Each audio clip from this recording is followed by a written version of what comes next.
The following program is an MLWRadio.com production. Don't you know that you can save thousands at SaveWithBruce.com? You don't need perfect credit or money out of your pocket either, pal.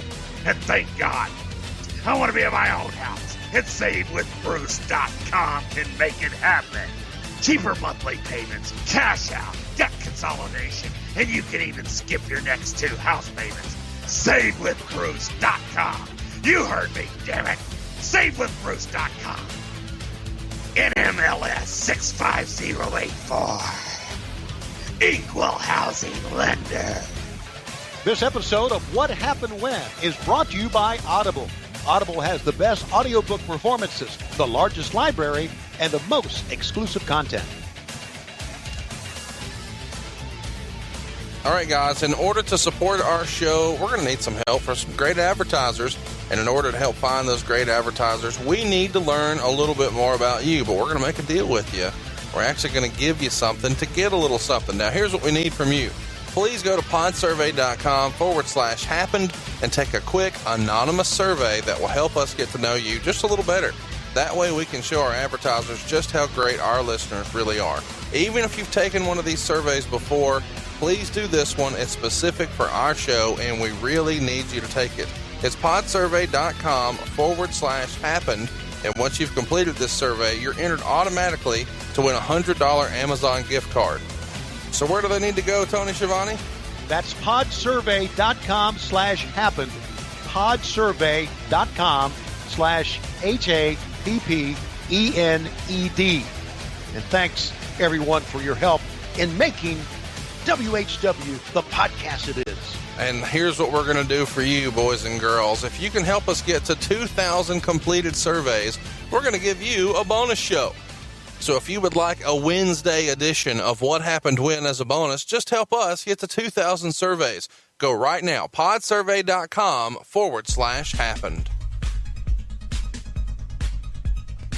Welcome to World Championship Wrestling, the major leagues of professional wrestling.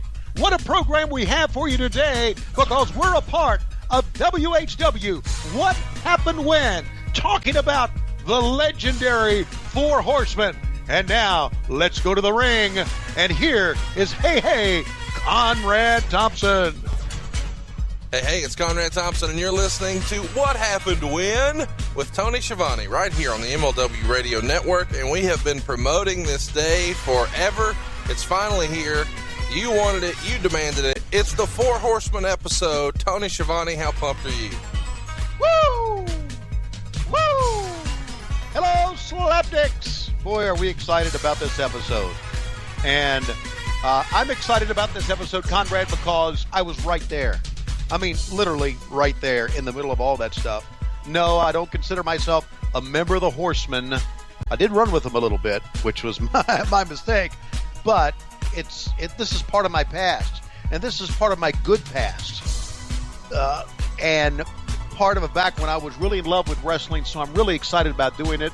And we're going to be talking about guys who I legitimately loved in this business as friends and as competitors. So this is going to be a good day.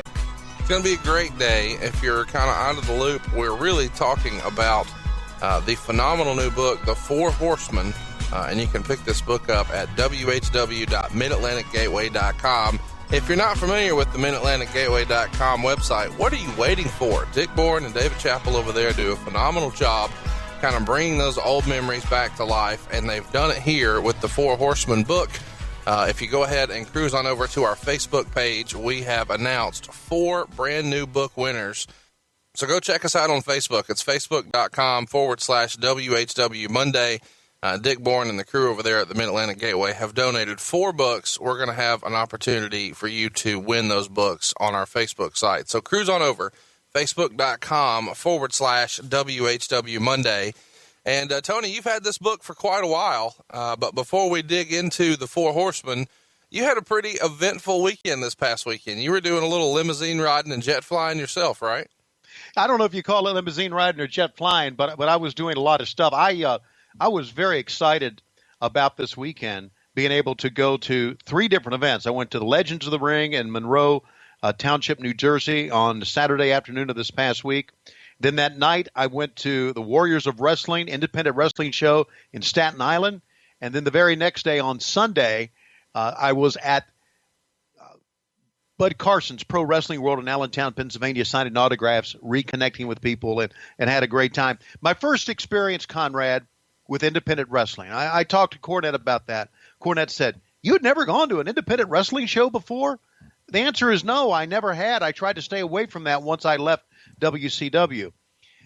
And I'm telling you, when I first got there, I'm thinking, oh, my goodness, what have I got myself into?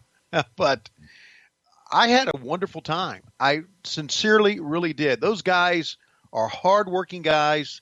I'm not going to mention any names because I'll get them wrong. But I know the two guys in the main event, and I need to mention all the guys that were there. So I'll get all the names wrong. But the two guys in the main event, one was Jason Karloff, I believe. And they both came to me and asked me my opinions on the match. They were very humble. They were very appreciative of my work. And it was a great 2 days to stroke my ego, if nothing else, make a little bit of money. Plus, I got to meet some fine lady wrestlers. I knew this was coming. What? I just know, in 2017, these indie shows, there's more women now than there used to be. And I thought, boy, if they've got a makeup chair, Tony will find it. Well, two great young Canadian wrestlers, Caitlin Diamond and Casey Spinelli. We became good friends, traveling back and forth. They're gorgeous women, and they can work. I mean, they really can. And then the Twisted Sisters, Holly Dead and Thunder Rosa. Holy snakes.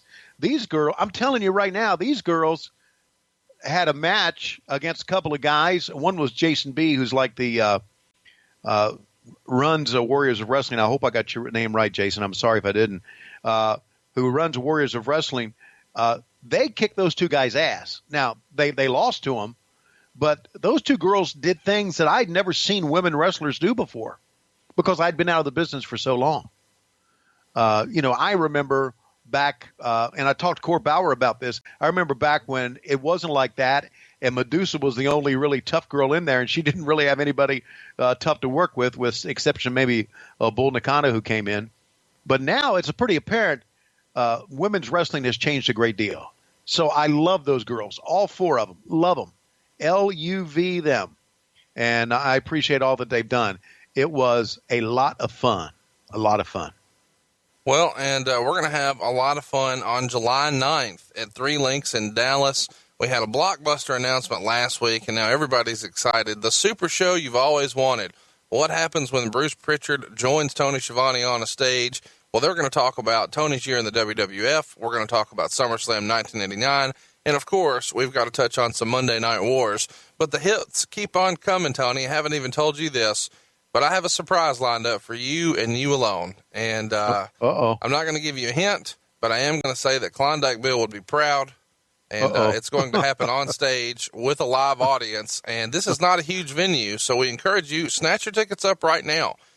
You can do that at WHWLive.com. And we want to mention that this is the most affordable a ticket around, really, because most of the time, whenever you go to some of these, signings and autograph sessions, you have to pay an entry fee, and then you have to go ahead and pay for a picture, and then you pay for an autograph. Well, this is VIP for everybody, man. There's not different ticket levels. So come on in, join us, 1 o'clock. The show's going to start at 3, but we're going to hang out for 2 hours beforehand. It's going to be one heck of an afternoon in Dallas. It's July 9th. Pick up your tickets right now. Bruce Pritchard, Tony Schiavone, all things WWF, WCW, and the only place to get your tickets is WHWLive.com. And you can still go ahead and cruise over and enjoy a phenomenal pay-per-view main event of Samoa Joe and Brock Lesnar at Great Balls of Fire in Dallas. So don't miss it, WHWLive.com. I expect in the next 2 weeks this will sell out. So hurry, grab your tickets right now, WHWLive.com. Anything else you want to mention about that shenanigan that we have lined up? I'm really intrigued now about what you've got lined up for me. Because if you said something about Klondike Bill, I mean, you're not going to use a kielbasa on me, are you? I'm not going. There will be no kielbasas will be injured in the filming of this podcast. And I should mention we're not actually filming it. We get lots of questions about that. Are you going to record it for the podcast? No, we are not. the only way to get this experience is our live show. So come join us Right. in Dallas, July 9th. I would like to add, and I got some names wrong, very briefly, the guys that I worked with on the road this weekend. Joey B is the man in charge of Warriors of Wrestling. I got to meet Darius Carter, Logan Black, Jason Karloff, Chris Romano, Chris Steeler, Matthew Ryan Shapiro, Rob Blatt, and, of course, I was hanging out with the genius Lanny Poffo, which in itself is an event. Did you ask him? I'd asked him before. But the event you're talking about, did you see the event? Did you have a ringside seat? No, that's an urban legend. No, it's not. Peggy Lathan, who listens to this show and is one of the old Mid-Atlantic super fans, you probably know her. I know Peggy very well. Well, she told me a story, and she saw Lanny go one-on-one with the Great One. Wow. Yeah. I didn't want to bring it up because I didn't think it was proper. I mean, when the fans are coming by, I didn't turn to Lanny and say, "Hey, Lanny, is it true?" I remember back in the old WWF days, that one year I was there, and he was the genius back then. I had asked him. He looked at me and smiled. He said, "That is a story that has been around for a long time. I'm not so sure I can confirm it or not." And he had a smile on his face, which told me he just kind of confirmed it. So Lanny was there. I was there with Damaged 365 Radio. Our thanks to Kevin S. Nasta, Jennifer, and John, and the staff there for a great weekend. So I just want to get those names out of all the people I met. And I absolutely love independent wrestling now. I really do. I appreciate the guys and girls busting their ass for what looks like not much money, you know? I mean, hitting the road and doing all that stuff. They're trying to hone their craft for the love of the game, and they're leaving it all in the ring. And if you'd like to put Tony in your ring, follow him on Twitter at Tony Schiavone 24, and slide up in those DMs if you'd like to book him. He would love to come to a town near you. And back in the day, man, there was nobody doing more jet setting than the Four Horsemen, and that's what we're talking about today. The Horseman Show has been one of our very most anticipated shows, and a lot of this great stuff is not on the network. You're actually going to need to take to YouTube to check out some of these old classic Horseman clips. And I encourage you, while you're there, to go check out our friends at the GoPro Wrestling YouTube channel.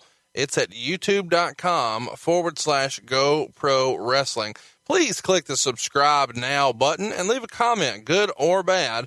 You're going to find that our boy Andrew over there usually responds to your comments, and we just ask that you support his channel. It's free, and he's even giving away merchandise. If you'd like to go ahead and subscribe and then email your username, that's easy to do. Just drop him a line at goprowrestling@gmail.com and make sure you give him your username. And then he is going to mail out some surprises. So far, I know for sure he sent out an autographed Hogan 8x10. I know for sure he sent out a Sting redefining moments action figure. Lots of cool stuff that he's giving away just to go ahead and build some support for his YouTube channel. He supported our show, and you should support him. He's got some phenomenal stuff on there, a series of interviews that he's doing right now that are fascinating with the Honky Tonk Man. If you like when the guys sling a little mud, you're going to love the Honky Tonk Man stuff he's got there.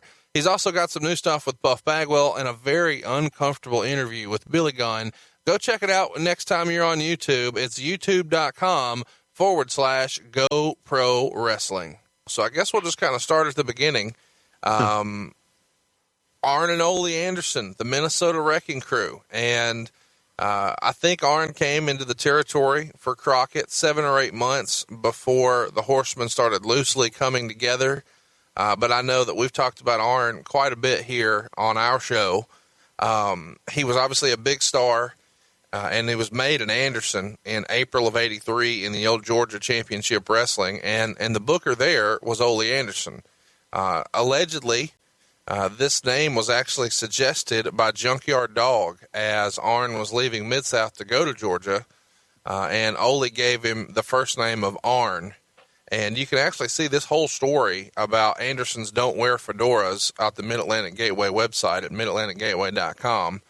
So Arn Anderson was born from that day, and he arrived in Jim Crockett Promotions, according to the rumor and innuendo, based on the recommendations of Ric Flair. And once he's in town there, Dusty encourages him to go get over. Have you heard this story?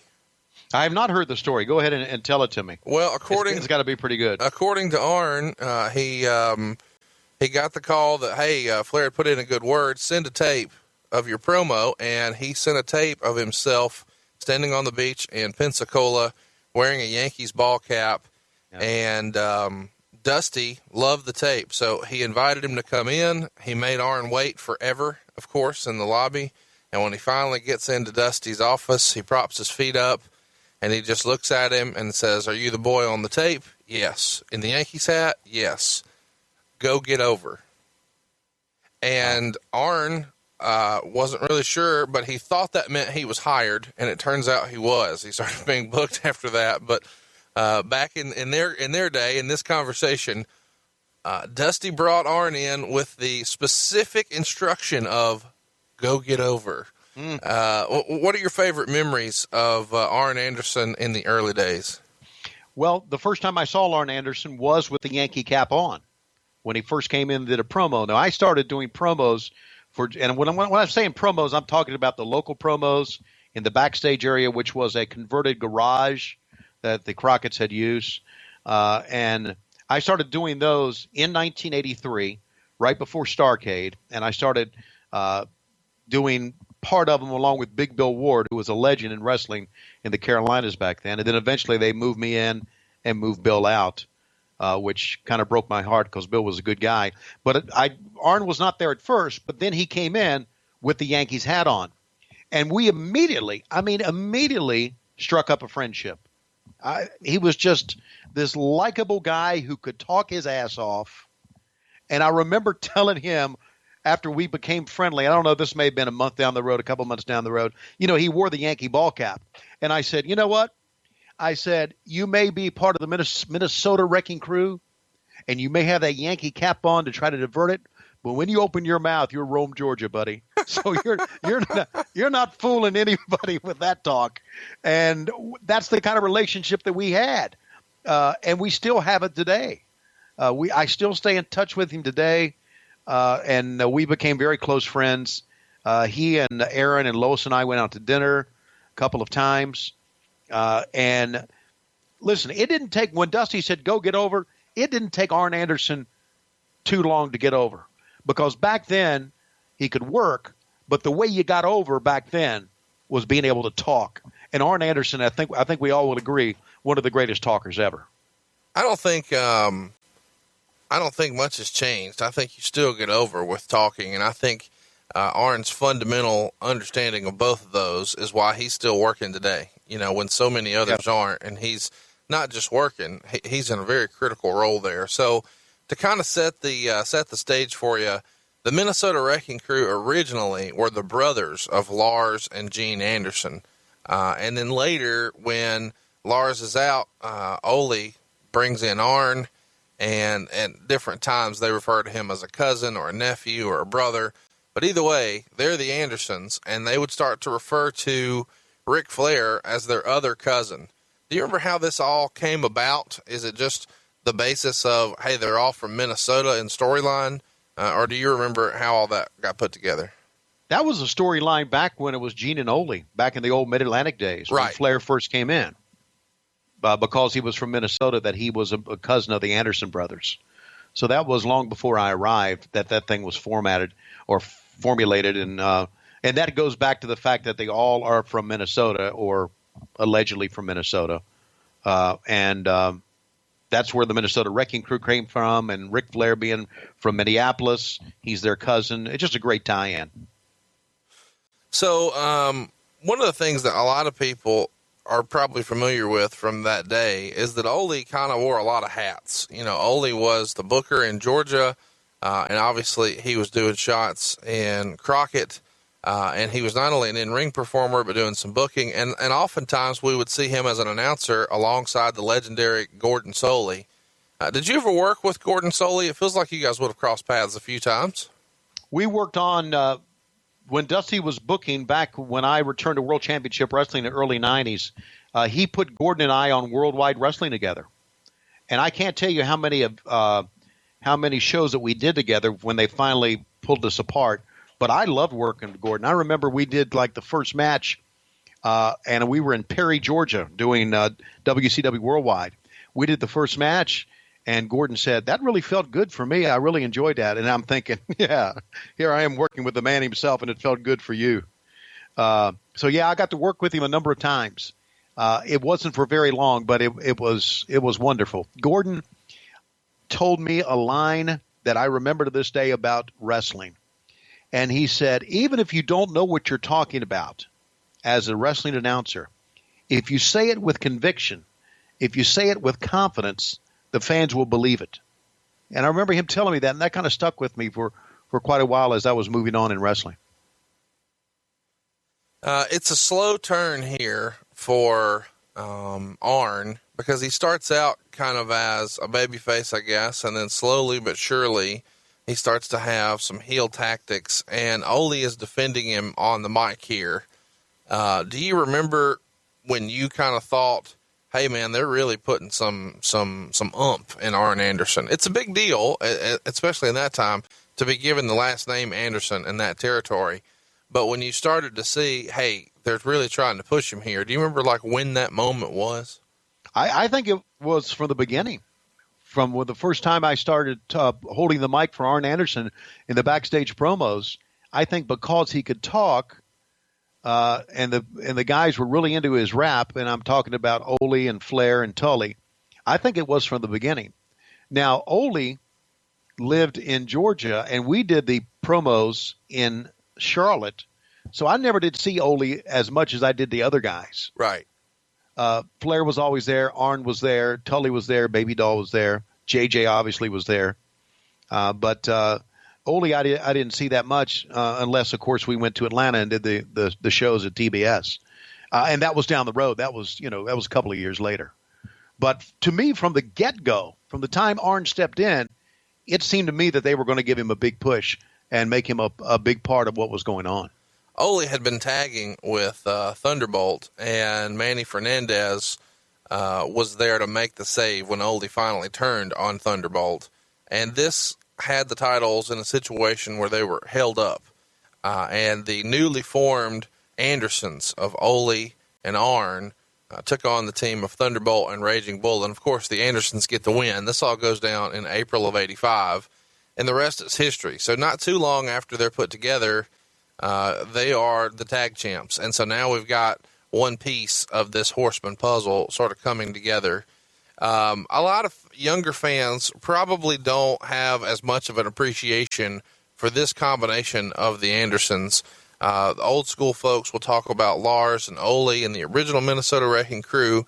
People from my generation are usually really big fans of Arn Anderson and Tully Blanchard, but kind of right in the middle here with Ole and Arn. How big of a tag team was this? I mean, this feels like one of the more dominant, hard-hitting, classic teams from that era and from that territory.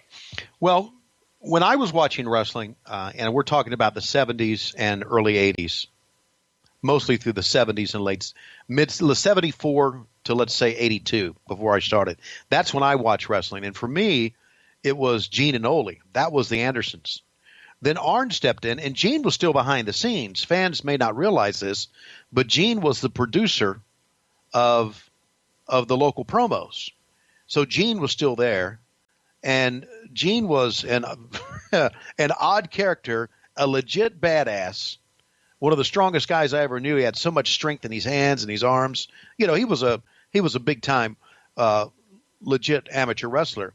And Gene really was also, and Arn will tell you this, instrumental in Arn becoming who he was, and thus making the Andersons, Arn and Ole, a great tag team.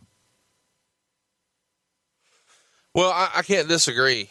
You go back and you watch those old tapes, and there's one in particular. It's where they wrestled the Rock and Roll Express at Starrcade. Right. Probably one of my very favorite tag matches. You were there for that one. Where would you rank that in the all-time great tag matches? I would think top 10. I don't know if I'd put it in the top 5, but top 10. I'd have to go back and look at it one more time to verify that. But you don't even have to look at it to look at the players, the kids who can sell, the kids who know how to work. You know, Ole Anderson was one of the great minds in the business.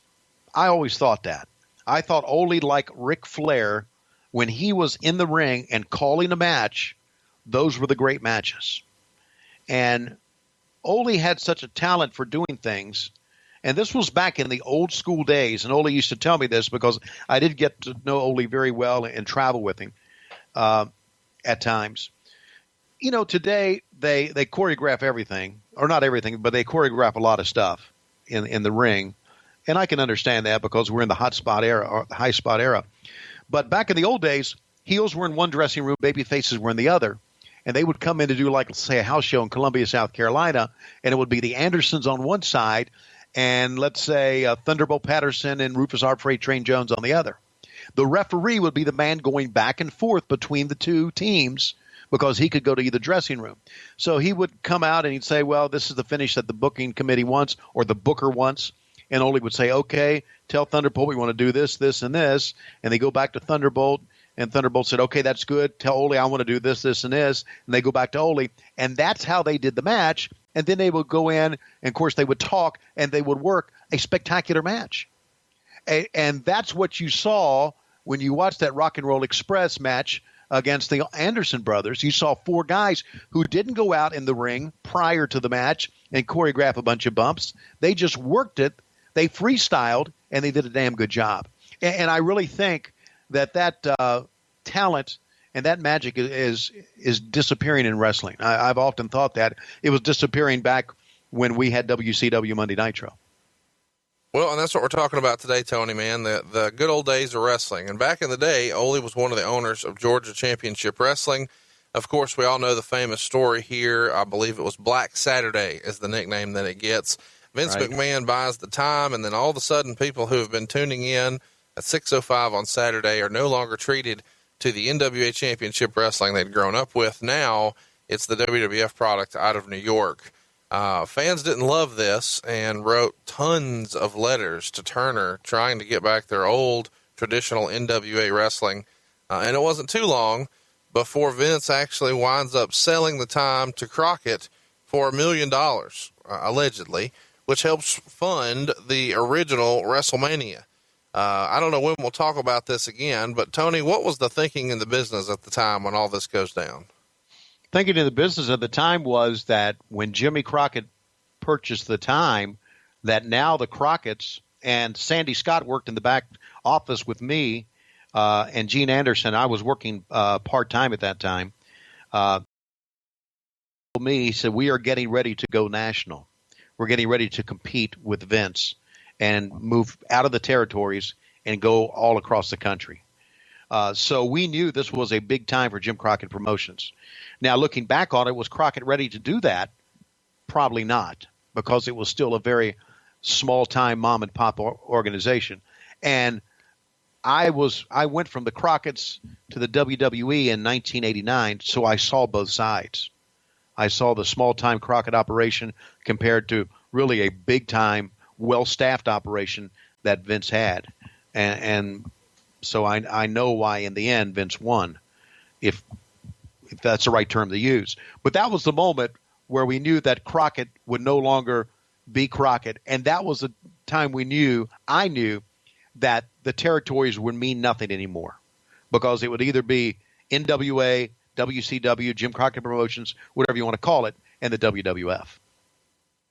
And a lot of the confidence that Crockett had in making a bid like this for $1 million is based on the strength of the Horsemen and their ability to sell tickets and create compelling angles and put over baby faces and just draw money. So they're obviously a big part of the puzzle. At Georgia Championship Wrestling, as we mentioned, Ole was the head booker. And I'm curious, when this whole time slot thing happens that we're talking about here, and now Crockett's taking over, does this immediately kind of feel like a power shift between Ole and Dusty Rhodes, where Ole had kind of been running the show, and now, since Dusty's the Crockett guy, now Dusty has the book?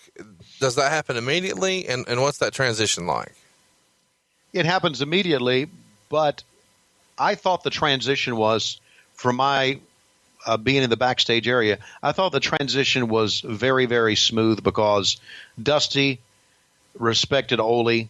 I don't know if they ever really liked each other or not. I couldn't tell you that. I don't think they ran in the same circles, but he respected Ole, and they discussed things a lot. They talked about angles. They talked about things to do, and anytime Ole was involved in anything that had to do with the Wrecking Crew or Ric Flair, or then, as we moved on to 86 and the Great American Bash in the Four Horsemen, Ole was very much a part of that equation, not only as a worker, but as coming up with stuff to do. So Dusty was smart. I mean, Dusty was, you talked about the Horsemen being a big part of going nationwide. Dusty was a big part of going nationwide, too, because Dusty wanted to do that. Dusty always had these grand ideas. Some of them worked, some of them didn't. We saw a lot of them that worked. We saw a lot that didn't on TV. But he always came up with big, grand ideas. And one of his grand ideas was to go nationwide against the WWF. And he was one of the driving forces behind that. But back to your original question, he and Ole worked very, very well together, I thought. So you don't think there was any sort of issue between the two? I mean, everybody was cool with Dusty being – because once upon a time, Ole was kind of everybody's boss, Dusty included, right. And now Dusty's boss and Ole's just talent. But that's seamless, no issue. Well, I'm sure there was. But here's another thing you have to think about, and I think Ole knew this. Ole was now back at 605 on Saturday night. Right. Where he wouldn't have been before. He just would have had Georgia Championship Wrestling. When did they have it? Saturday mornings back then? They gave him an alternate time slot. So he was now back at 605 on Saturday nights, and Ole was probably going to make some pretty good money. Ole was a penny pinching son of a bitch, man. Only thing he worried about was making money, and he told me stories about how he put his paycheck, how he made sure he put like 90% of his paycheck in the bank every time he got paid, and how he and his wife would go out and would go to a drive-in movie when he would be in town and maybe get an off day or something. They would go to a drive-in movie, and she would pop their own popcorn, and they would bring drinks in so they could save money to put into the bank. And Ole was a very, very rich guy around this time because he had saved a lot of money. He told me, and this was 1992, that he had $3 million in the bank. And so he was smart guy, a penny pinching son of a gun, and as long as he made money, I think Ole was cool with everything. And he was making money. Everybody was back then. Who in the WCW locker room in 1992 had $3 million in the bank? Ric Flair should have. Well. Dusty Rhodes should have. Well. But no, Ole had it. And Ole also had a lumber mill, too, up in Wisconsin. In my head, $3 million was only in that locker room when Ole was there or when Ted visited that one time.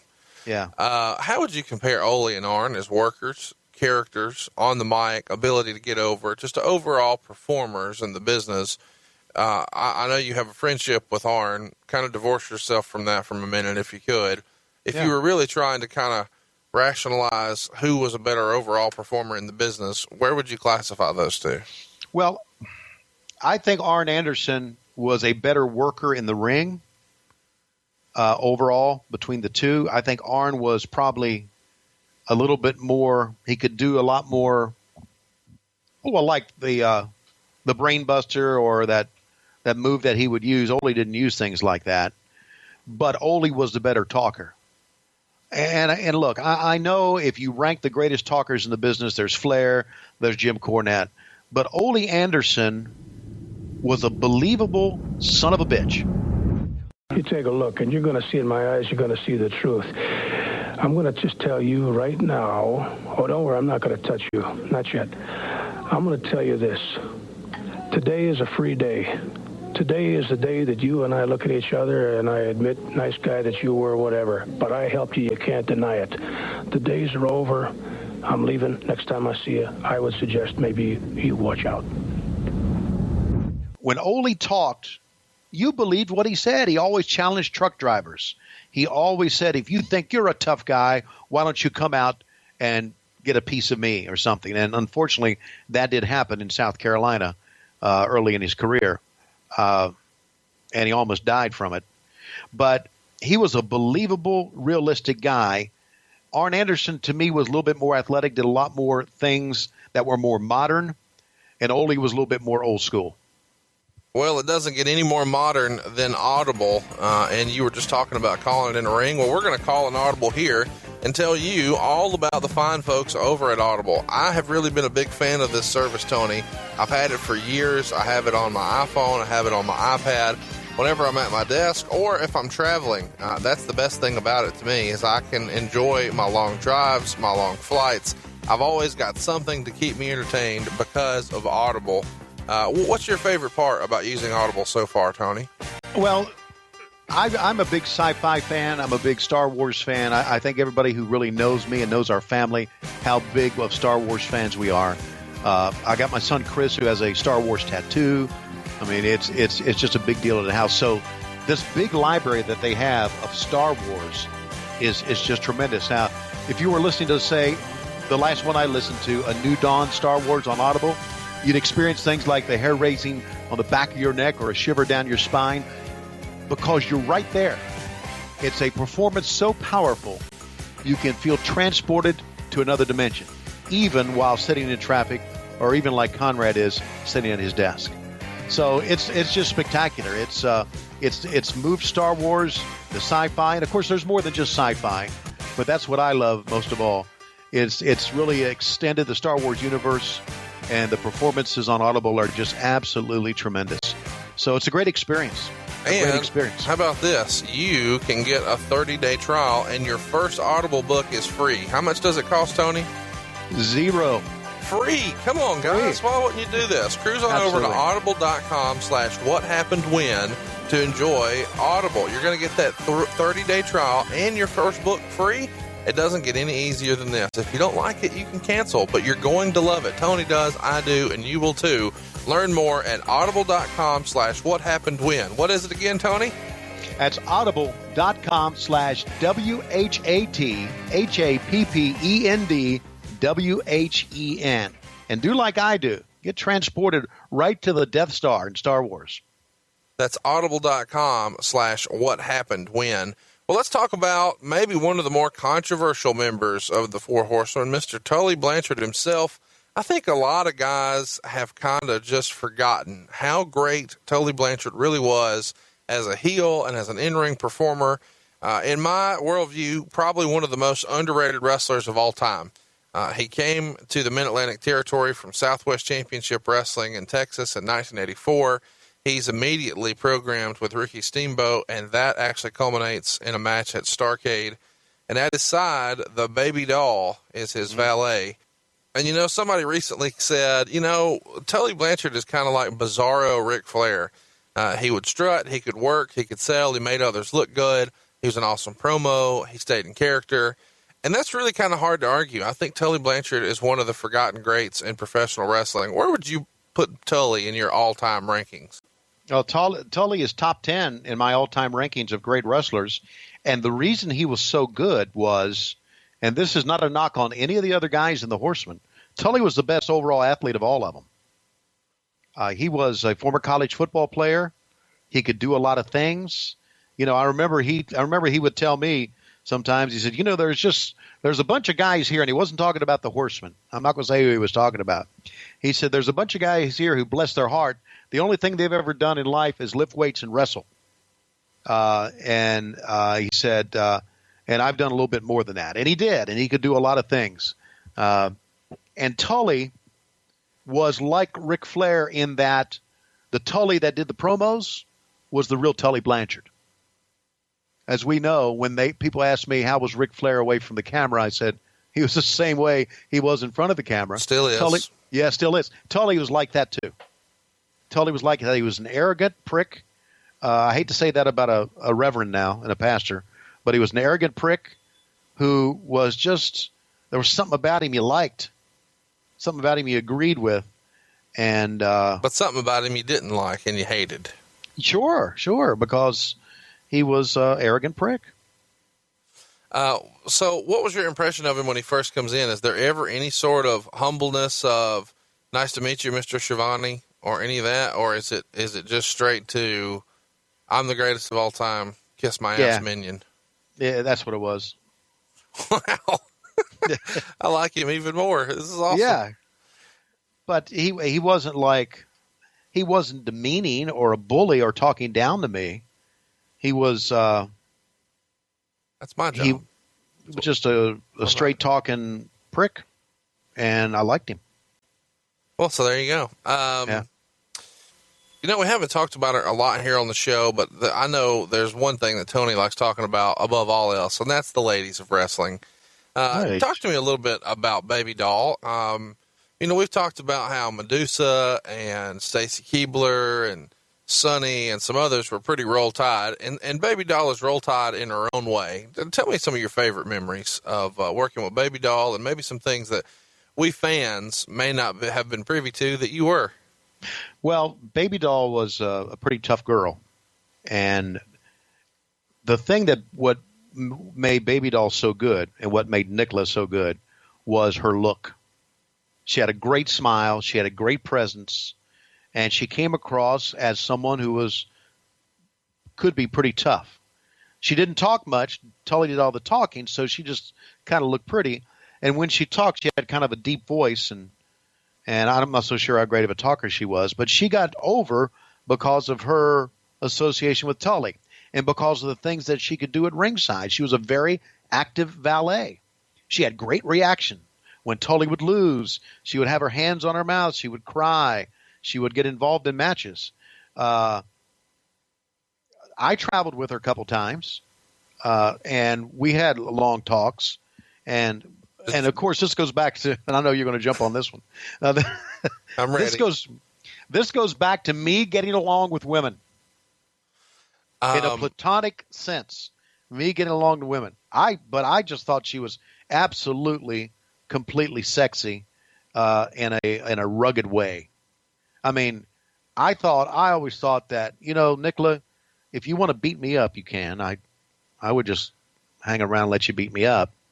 But she never did. I saw her last year at an event in Charlotte, and I heard her from a distance because there was a crowd of people. She said, "I want to talk to Tony Schiavone. I haven't talked to him in a long time." And we hugged and talked about things. And as all of us, she's aged, and it was great to see her again because she was a talented girl. Just know that she did travel with Tony Schiavone some. Long talks, just me and her, coming back from Spartanburg to Charlotte or coming back from Greenwood or Greenville, South Carolina to Charlotte. We would talk and have some great conversations. You do know, and I don't know if this is well known, she was going to be with Buddy Landel. Right. And Buddy Landel fucked that whole thing up. And that actually is kind of how the Horsemen began. Well, let's hear catch everybody up. You've told me this story before, but I don't know that we've told it on air. Kind of catch everybody up on exactly what you mean there. Buddy Landel had won the national title at Starrcade from Terry Taylor. Buddy Landel was going to be a big star. I don't think there was any question about that. But he was an obnoxious guy. He could talk, and he really was one of those guys like Tully or Flair that were so fucking obnoxious that he was as obnoxious behind the scenes as he was in the ring. But he was good. I mean, Buddy Landel, God rest his soul, was a talented guy. And after he won the title, we were going to have a WCW Saturday night, and he did a no-show. And I think they sent someone to check on him, and I think it may have been Black Bart. I'm not sure. I may be wrong, and Ricky, I'm sorry if I use your name and I'm wrong here. But Bart went to find out where he was, and he apparently was all drugged out and passed out. And so Dusty said, fuck it, that's it. I'm firing his ass. And Dusty walked out the national heavyweight champion because I think Bart went and got the belt from him and fired him right there. The angle was that we were going to talk to the national heavyweight champion when he arrived at the Atlanta airport in a private plane. And he is coming back from a skiing trip.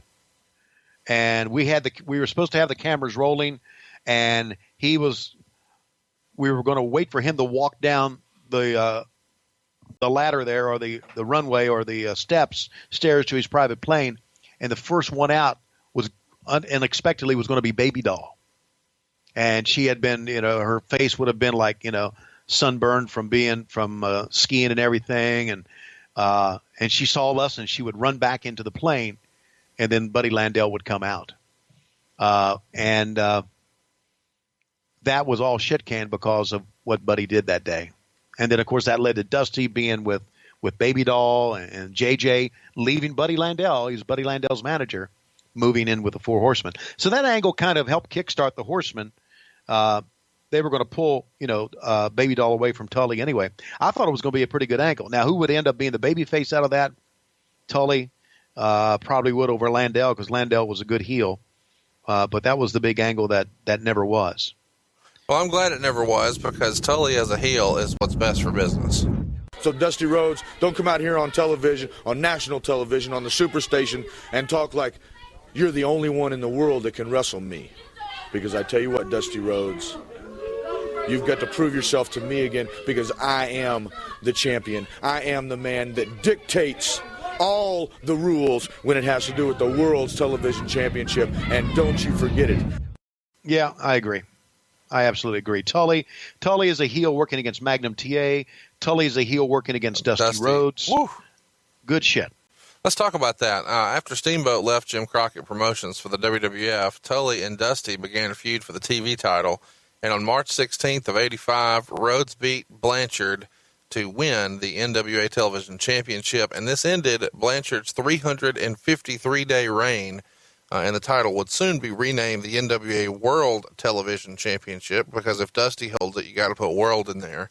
And the two continued to feud through the first half of 85.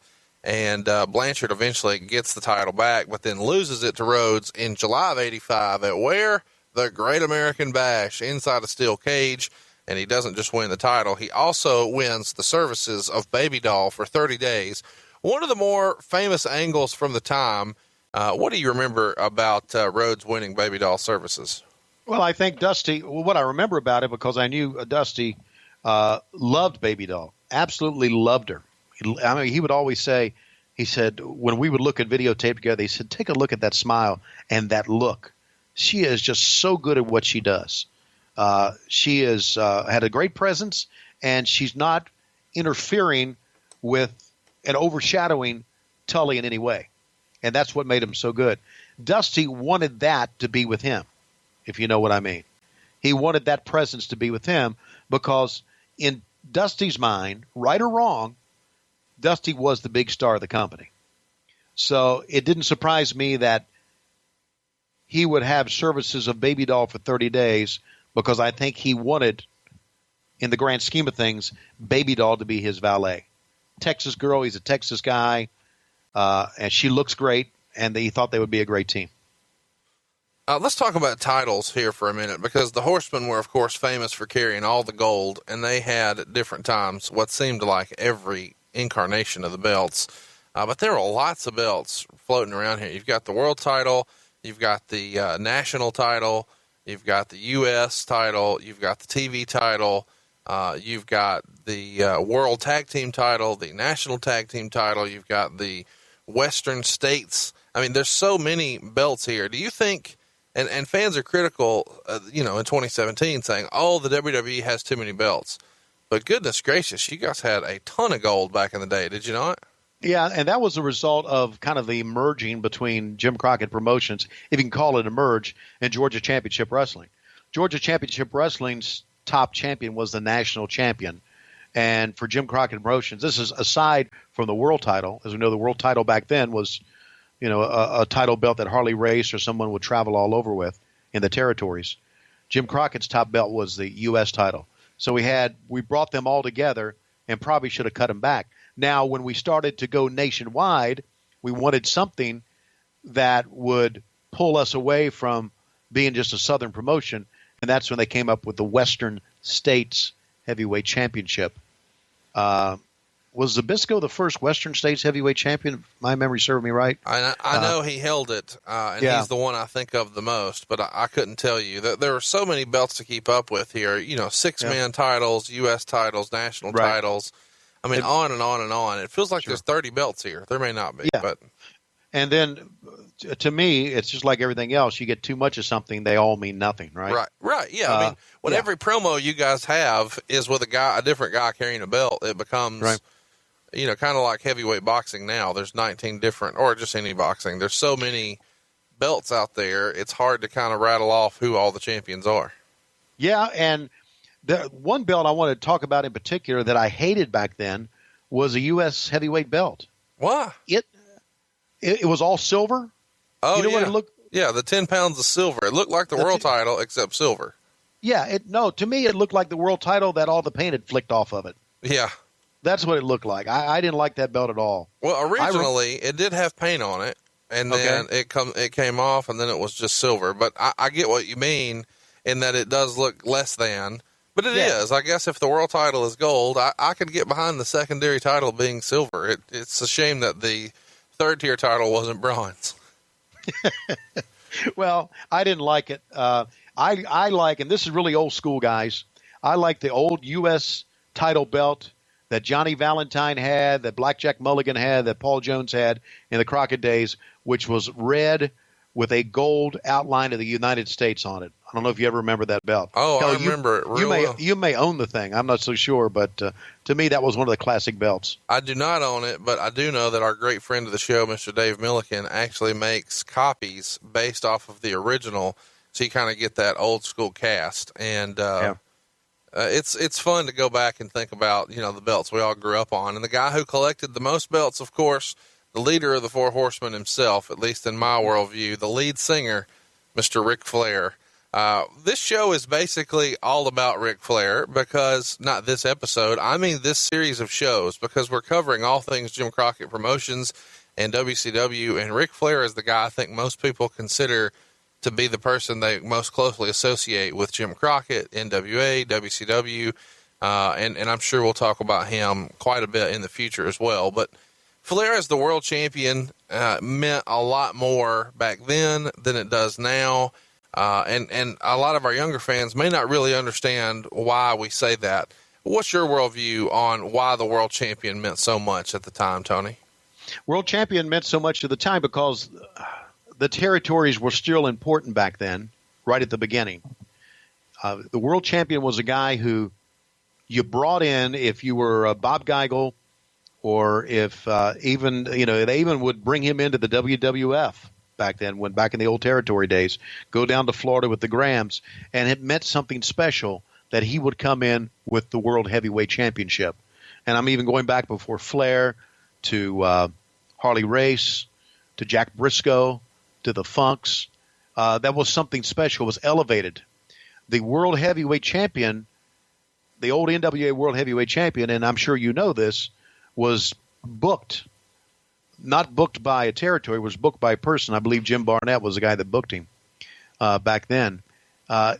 It was something special.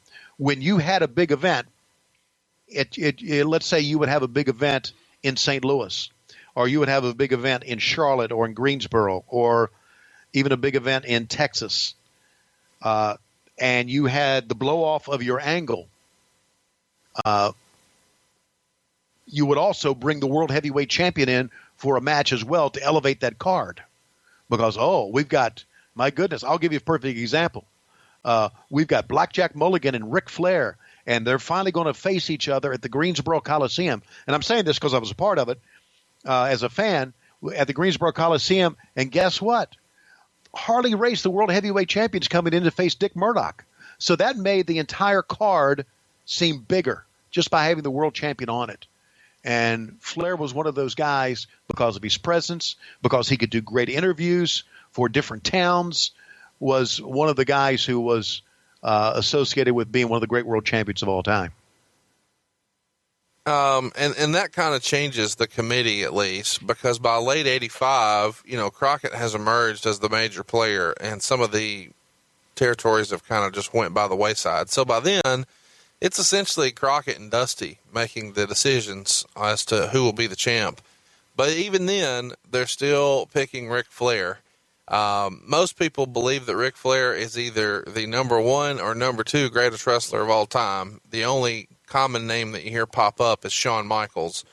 You had the pleasure of seeing a lot of their matches from both of those guys, but obviously you worked a lot closer with Rick. Are you of the same opinion as most that Rick is one of the greatest, or do you consider him the greatest? I consider him the greatest wrestler ever. And that is a combination of being able to work, to being able to call a match. If you know what, by now everybody knows what we mean by being able to call a match. When you work with Ric Flair, he was in charge of the match. He called all the spots. And his being able to talk. I think he was the greatest wrestler of all time, bar none.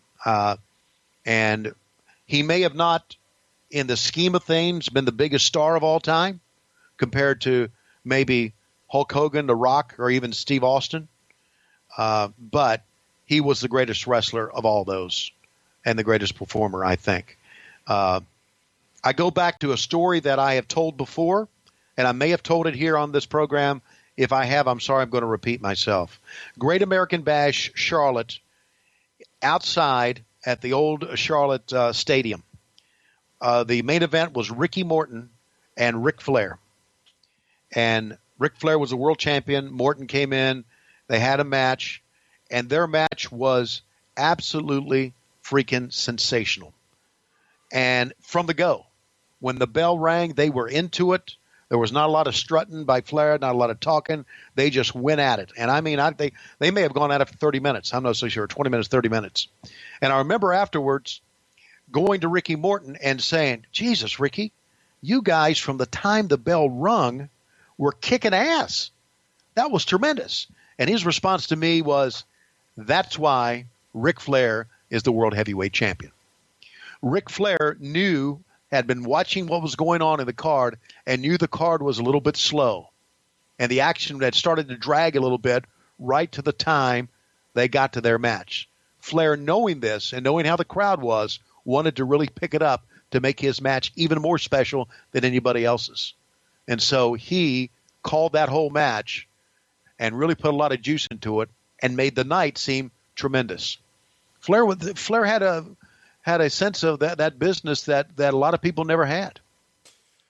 What do you think made Ric Flair? Because there's been so many wrestlers before him and so many wrestlers after him. And there's lots of criticisms about Flair and, his promos going long or, sometimes being rambling. And then other times people would say, oh, he works the same formula of a match. And one Ric Flair match is the same and he does the same spots in every match. But for whatever reason, there is a combination of intangibles here that nobody has been able to really replicate. What do you think? Can you kind of put your finger on what those intangibles are? In wrestling, a lot of times people say it. I don't know what it is, but that guy has it. Can you kind of put into words what it was for Rick? What it was for Rick was that Ric Flair was Ric Flair. He did not have to pretend to be somebody on TV that he wasn't away from the ring. And you know that as well as I do, how he is. I think that was the intangible. I think what you saw was authentic. You loved him because you knew when he was talking about limousine driving, jet flying son of a gun, that was really him. And when he was talking about all the women crowding around Ric Flair, that was him. And when he was talking about being the dirtiest player in the game, that was him. You knew that was it. He didn't put on airs. And I think that's what made him special. I know him today. You know him today. Hell, in his 60s, that son of a bitch hasn't changed at all. All. No, he's as we record this, he's been in 4 towns this week. So he's still running wide open. Yes, he is. And he still runs wide open. And not only that, he gives the people what they want. They want Ric Flair to be Ric Flair, and that's what he is, and that's what he is away from it. That's what made him so special. That and the fact that he had a great savvy for the business. The Ricky Morton story is a great indication of that. A great savvy for the business that a lot of people didn't have. Do you was it always just kind of unspoken, or was there a plan to say, hey, we're going to be a group and Flair is going to be the leader of the group? Do you remember there ever being a conversation like that? You mean on TV or out of the ring? Out of the ring, as far as behind the scenes. I mean, obviously the character is the world champion, but he would also be kind of the guy in the prime spot for the promo as well. Is he in that spot because he's the world champion, or if somebody else would have been the champ? I just can't imagine. I guess what I'm saying is I couldn't imagine Axl Rose playing drums. You know what I mean? Like, he's supposed to be the front man, and Rick, I don't know why, but it just feels weird that he might not be the front and center guy, the lead singer. Well, it wouldn't have worked if let's say Ole Anderson was the world champion in that group. That wouldn't have worked. Flair, because he could talk and because he had such a presence, was always the center part of that, and therefore the world championship should have been on him. Let me go back to something else. People have criticized Ric Flair's interviews for rambling. Well, I think a lot of that is just later years. People started to say, this guy's the greatest talker of all time, and this is a rambling mess. And I got dumped on quite a bit for that because everybody listening to this knows that I'm a Flair mark. But I think Flair's promos are still the gold standard. And that's not to say that there weren't other phenomenal ones. One of the other great talkers of all time was Dusty Rhodes. And I think you could argue, and this is really reaching, but you have to understand the way wrestling works in my worldview. There might not be a Horseman without Dusty Rhodes, because in order for you to have a really over babyface, you've got to have an over heel and vice versa. And Dusty Rhodes needed a band of misfits to take him to task, and for him to, Lex Luger needs Superman, and right.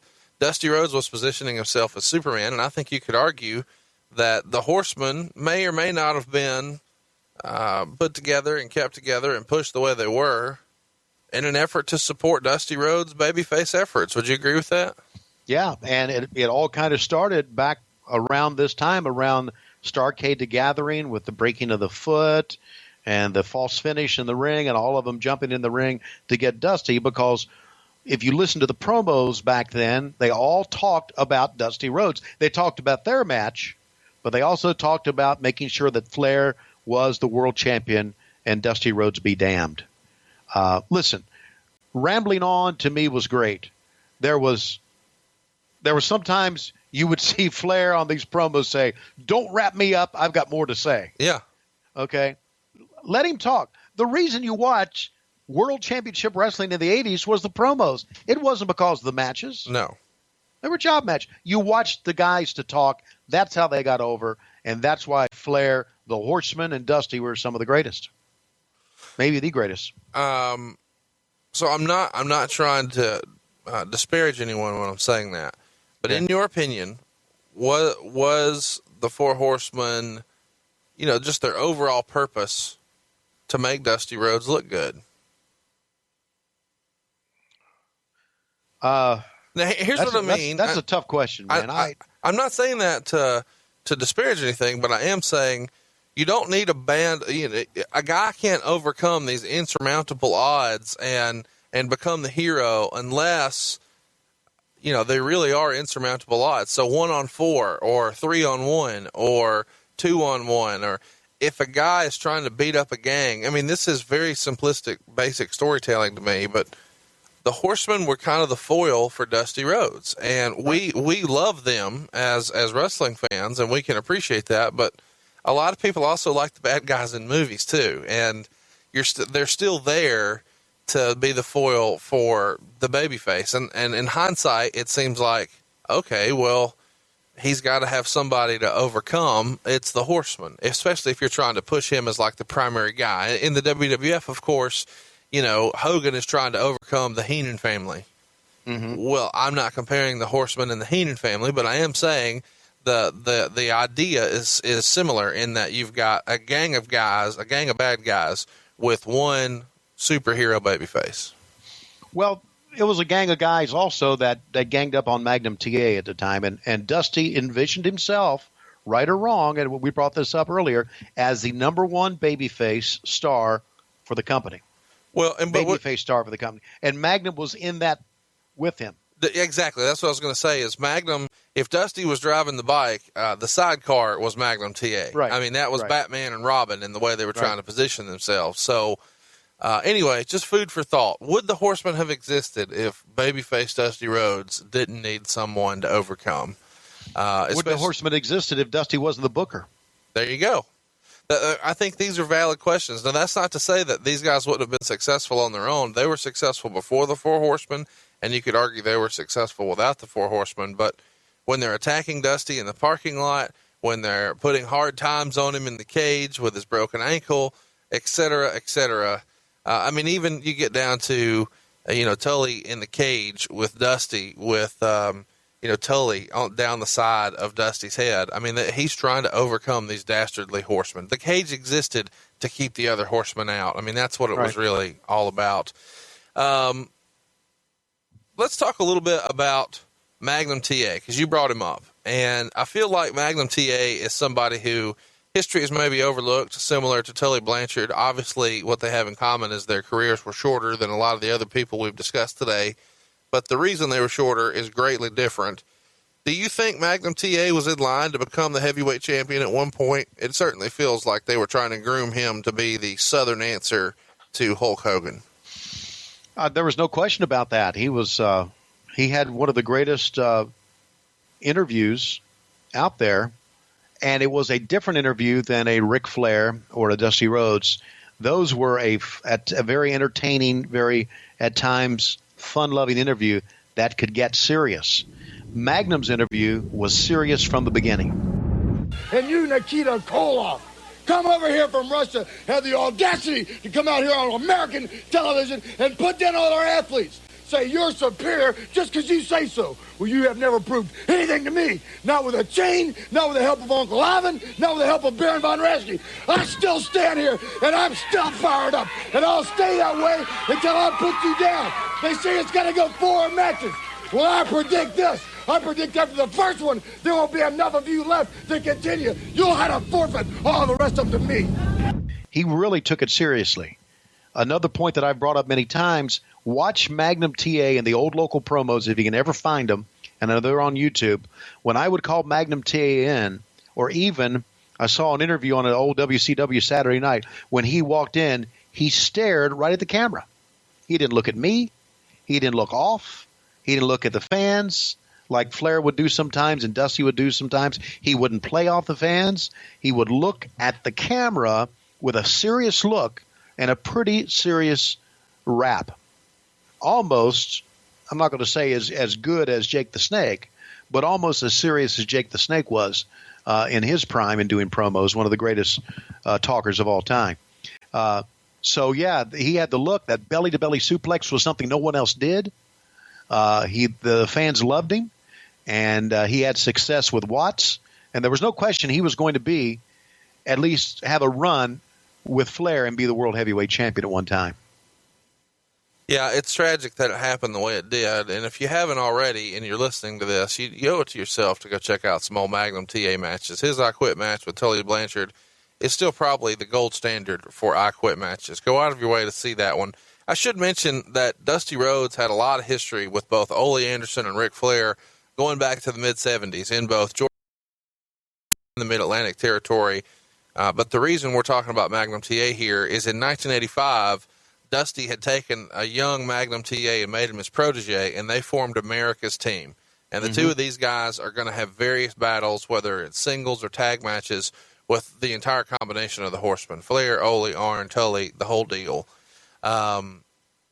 Let's talk a little bit about J.J. Dillon, because J.J. Dillon is somebody who had a lot of roles in Jim Crockett Promotions and was, of course, positioned here as the manager or the leader of the Four Horsemen, the kind of mastermind behind the whole thing. But again, I don't think he's a guy that a lot of younger fans maybe really understand or appreciate what his contributions were. Catch everybody up to the importance of J.J. Dillon as a member of the Horsemen. I thought J.J. was, when I think of J.J.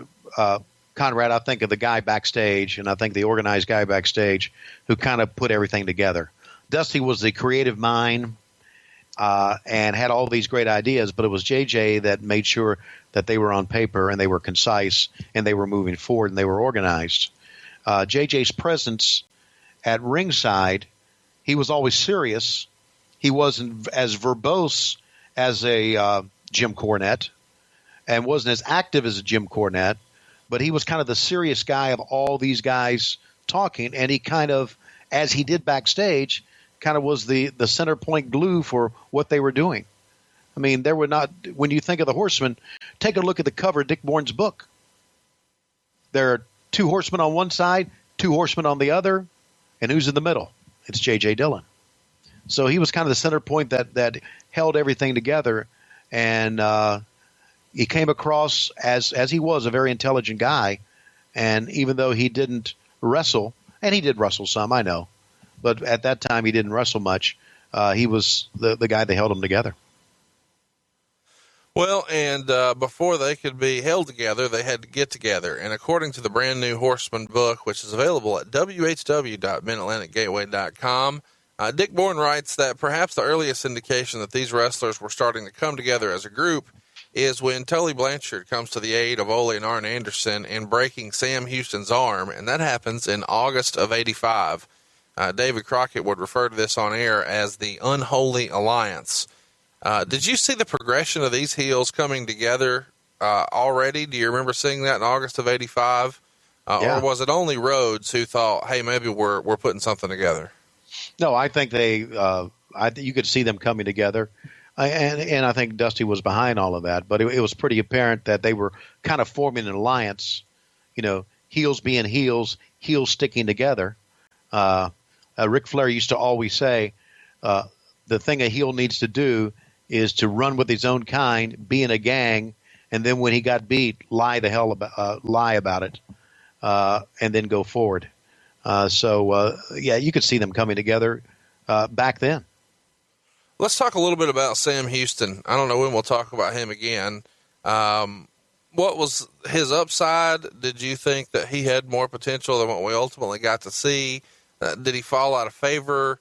Why didn't Sam Houston go on to greater heights in the territory? Because he fell in love with Baby Doll. I was hoping you would just tell the truth there. Thank you, sir. Yeah. He fell in love with Baby Doll, and they got together, and that pissed Dusty off. And I think that's the truth. And that's my thinking, and I think most people would agree with that. You don't think it was necessarily that Dusty was jealous. He just thought it was bad for business, or both? Exactly. Yeah, he thought it was bad for business. And there may have been a twinge of jealousy in there. I can't speak for Dusty, but yeah, I think he thought it was bad for business. But listen, you bring a girl in that business who looks the way she looks, is attractive, with all a bunch of guys. Eventually, something's going to happen. You would think. You just said something there that I don't think I'd ever heard before. Did Dusty dilly dally? Not that I know of. I'd never heard that. So the way you kind of alluded there, I thought, wow. I never heard this before. So no, I don't think he did. So when you're saying if he did dilly dally, he kayfabed it from everybody, including me.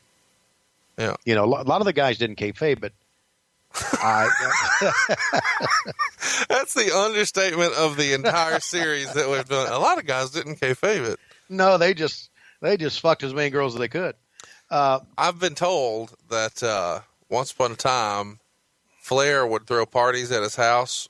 Yeah. And the boys had different days for this is a girlfriend day or this is a wife day. Oh, okay. I haven't heard that, but that doesn't surprise me. Flair didn't tell me that, by the way. Just throwing that out there. These guys were just like rock and roll stars, right? Right. Yeah. So, but going back to your original question, did Dusty dilly dally? No, he did not.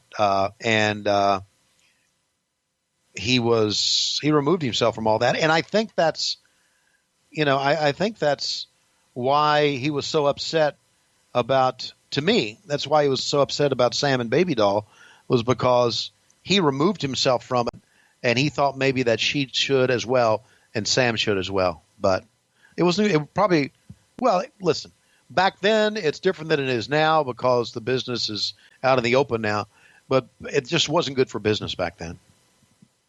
So Dick Bourne wrote in his book that the cage in Atlanta is kind of the jumping off point. He says, this is the key event that started the wheels in motion for the infamous night in late September when Flair turned his back on Rhodes in the steel cage in Atlanta. The first pieces of that developed when Dusty offered aid to Flair in his battle with the Russians. Flair warned Dusty at that point to stay out of his business, but Rhodes failed to heed that warning, and on September 29th, 1985, at the Omni in Atlanta, he paid for it.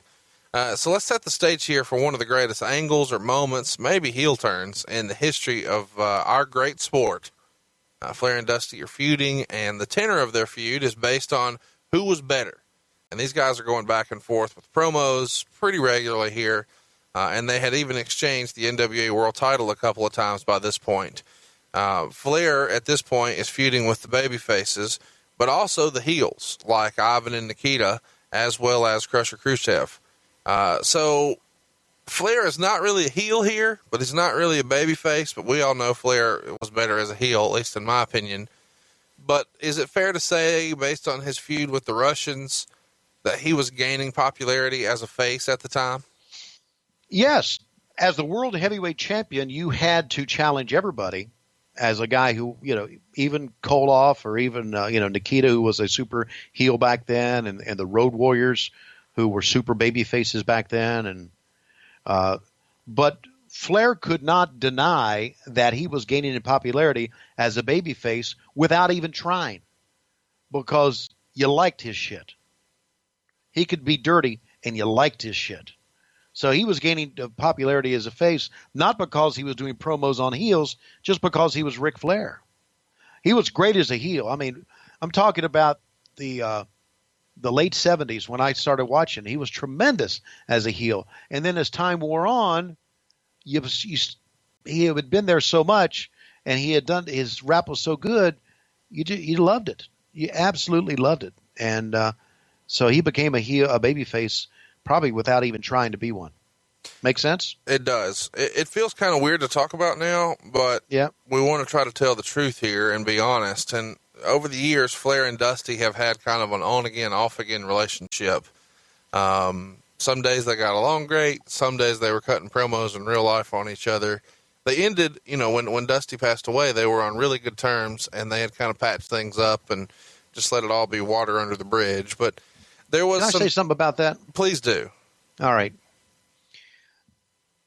The Horsemen were very vocal to me and upset about Dusty continuing to put himself over. Tully being the one that was most vocal. But they knew they were making money. So they rode the train as long as it would go. And I always remembered, even though there was, and I don't know if this was bullshit or if this was guys being really guys, I always remember Flair and Dusty getting on a plane together, like a private plane. The Crockett's had the private planes. Right. After working a match and hugging each other and thanking each other for the match. Tully would do the same thing with Dusty. Arn, all of them, after the match was over, would always hug each other and say great match and appreciate what the other ones did. So they may have bitched about it, and there may have been some heat out there, but I think in effect they were all teammates and they all loved each other for that purpose. The fact that Dusty continued to put himself over got a lot of heat with people, but you know what? We were making money back then. So what the hell? Let me freestyle. The reason where I was going with this was there's lots of, conspiracy theories in wrestling, as you know. No, but and one of the conspiracies was, hey, Flair was gaining such popularity as a babyface, and Dusty wanted to keep himself as the prime babyface position. So let's turn Flair so they're not competing for the top babyface spot, and instead Dusty can work with Flair as a top heel. Yeah. What say you? Is that just Dusty being a smart booker, as wearing a booker hat, or is that Dusty, the wrestler, protecting the spot? That's a combination of both. Well, that's fair. I mean, it is. Dusty had a big ego, but Dusty, man, could talk. and could do some things that were wonderful, and had the book. The old adage back then was guys who had the book would always put themselves in the top spot because they knew in their mind what they wanted, and it was better for them to do it than to tell someone else how to do it. That was part of Dusty's thinking back then, right or wrong. But I think it's a combination of both. It's a combination of Dusty wanting to be the top babyface and Dusty knowing that if he's going to have, as the top babyface, if you're going to have someone good to work with, it would have to be Ric Flair, because Flair could work. And Flair, in the ring, could make guys who couldn't work as well as him look good. Hell, I saw matches with Ric Flair and the Junkyard Dog. And this is, later on in the early 90s. And Flair did the best he could with JYD, who, as we all know, was not a good worker. But Flair made him look like something. And Dusty knew that. So I think Dusty wanted to get somebody in the ring with him that could work and had a great presence. And that's why he always paired himself with Flair. Not always, but many times did. Straight from the New Horseman book, Flair had just defeated Nikita Koloff inside a steel cage to successfully defend the NWA World Championship. Ivan Koloff had entered the cage, and both of the Russians were ganging up on Flair. Suddenly, Rhodes entered the cage to a huge ovation to help Flair once again, and he cleared the ring of the Russians. Flair seemed furious. Moments later, the Andersons entered the cage and attacked Rhodes. If fans thought for a moment that Flair might return the favor and lend a hand to Dusty, they soon learned otherwise. The Andersons locked the cage door and held Rhodes down to the mat as Flair came off the top rope on his leg, breaking his ankle. The babyface locker room emptied as Magnum TA, Ricky Morton, Robert Gibson, and Terry Taylor all tried to scale the cage walls, but the Andersons kept knocking them down. The Omni crowd began to riot. With that crazy scene in the Omni, the seeds were sown for what would become the battle of the Horsemen versus Dusty Rhodes for the next several years. You were there. What was it? Yeah. What was it like that night in the Omni? This is one of those iconic scenes that we see as fans in 2017 and think, boy, it'll never be like that again. Yeah, it was chaos. I remember Arn saying afterwards that he was concerned for his safety leaving the ring that night. We had one of our hot spots, the Omni, just like Greensboro, and one of the great angles. And the fact that they were in the steel cage and nobody could get in to help him out even made the situation even more urgent. I remember that being legitimate heat that you'll never see again. Well, that legitimate heat, would build for a lot, and a long time, because this would be one of the all-time iconic feuds, and as we said, would go for years and years. So soon after this massacre in the cage, Tully Blanchard becomes closely aligned with the Andersons, and he had spent the first half of '85 battling Rhodes over the TV title, and then the second half with Magnum TA over the U.S. title. Now there's four of them, and Baby Doll is at Tully's side, and we would begin to see these guys appear on each other's interviews. And this is the first time we'd really kind of seen this. Tully began teaming regularly with the Andersons in some six-man tag matches across the country as well. How friendly were these guys behind the scenes during this time? Was there some sort of formal introduction as to, hey, we're going to start pairing you guys together, or did it just kind of organically happen to the best of your recollection? It organically happened. Dusty had a pretty good idea on what could end a show and what would get the fans talking. And you'll notice on some of these shows back then, Flair came out more than once, and Tully would come out more than once, and then they would come out together. And there was a lot of impromptu, those guys joining each other at the set together. As we formatted the show out, there were a lot of times that I didn't see Tully, Rick, and Arn together. I just saw that maybe Tully was going to come out. But Flair and Arn would join him because in the back they were probably talking to Dusty about this, and they would come up with things on the fly. How friendly were these guys behind the scenes? Is this, before they're really officially formed here, were they already behind the scenes traveling buddies? I mean, we hear a lot of times that, even today, guys ride together. Were these guys kind of riding buddies? Did they party together? What was that dynamic like? Ric Flair, Ole, and Tully Blanchard, and Arn Anderson, and JJ, and sometimes me when I was on the road, travel together. Not saying I'm a horseman. Even before they were originally formed as the Horsemen, they were traveling buddies. Yes. Okay, well, there you go. Ole did not travel with them. I see. Ole had a completely different lifestyle, a completely old school way of doing things, and I think Ole traveled on his own. He didn't want to get involved in any of that. So those guys traveled together, and he was a separate. So they got along, and Ole got along with them. But there was quite a separation between Ole and the rest of the guys. Do you have any good examples or stories you can share with us about how that dynamic worked with Ole kind of being on his own? I just know Ole at a lot of times would say, as Flair would do his stuff and do his interviews, and we would be on the road. I remember Ole saying, "I'm not getting involved in that shit at all." He would tell me that. Ole was a great conversationalist. You could sit down and talk to Ole Anderson for hours about anything. He loved to talk about money. He loved to talk about the stock market. But he could sit down and talk to him for hours about anything. But when you talked about Flair and those guys, he never criticized what they did on camera, what they did in the ring. But he would always I'm not doing that shit as far as going on the road with them and drinking and partying. So he was very much against that and very opposed to it. And I guess maybe he didn't appreciate it. So he didn't party. Did he dilly-dally? No. If he did, that was ultra kayfabe. So Arn didn't like, or Ole didn't like alcohol or women, and he was a horseman. It's no wonder they kicked his ass out. I know. He may have secretly liked both, but Ole just showed up, right? I mean, we would be around, and then Ole would show up, not being with the other guys.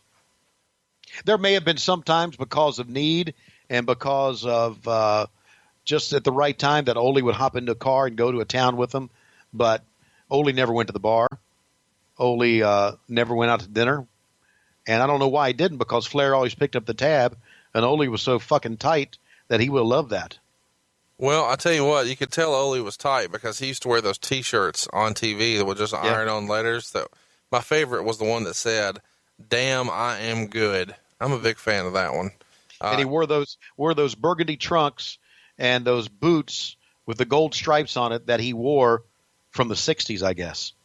Same ones. So I was trying to transition to sell you some T-shirts there, and you had to go off on a tangent talking about boots and trunks. Okay. And he'll go off on a tangent for you when you order a shirt from ProWrestlingTees.com/WHW. And we have got some silliness up there for you. Parker's Jump Rope Academy and the Hot Tag shirt remain my two favorites.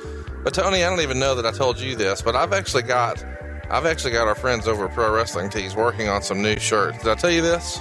You did not tell me this, Conrad, but I want to hear it. Well, I tell you what, it's going to be a surprise for you. You need to cruise on over to ProWrestlingTees.com/WHW. We've got some fun shirts coming. We have alluded to for the last several weeks that towards the end, WCW felt like a coffin on roller skates. It would not be a surprise to me if there was a coffin on roller skate shirt soon enough. Just last week, we talked about the Greed 2001 pay-per-view, and we kind of freestyled that maybe we needed a Flair Hit It First shirt. It would not surprise me if that one made its way to the store. And last but certainly not least, we've got to keep the legend of Klondike Bill going. Bill's Glass Bottom Boat Ride Tours. That shirt is coming your way soon. All of this and more at ProWrestlingTees.com/WHW. And be sure to pick one of these up in time to come see us on July 9th. You're going to see an extra big smile from Tony Schiavone when you do that. And you're actually going to put some smiles on faces because when you pick up a shirt here, you actually give them a call, right, Tony? I give you a call. I've talked to most everybody. I think the ones who have bought T-shirts here in the month of June, I have not talked to yet. I did talk, and I do want to bring this up. I did talk to a gentleman, and I can't name everybody, obviously, but I talked to James Morrow of Kansas this past week. James bought 6, count them, 6 shirts. Wow. And he had me on speakerphone with he and his friend who are watching TV in his home.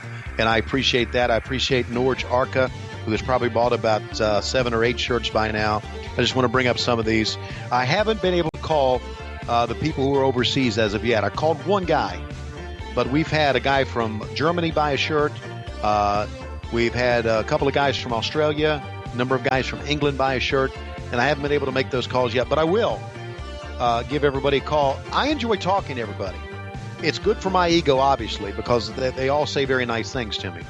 But it makes me think when I talk to these people that, back then, Conrad, the shit that we were doing was pretty damn good. Yeah.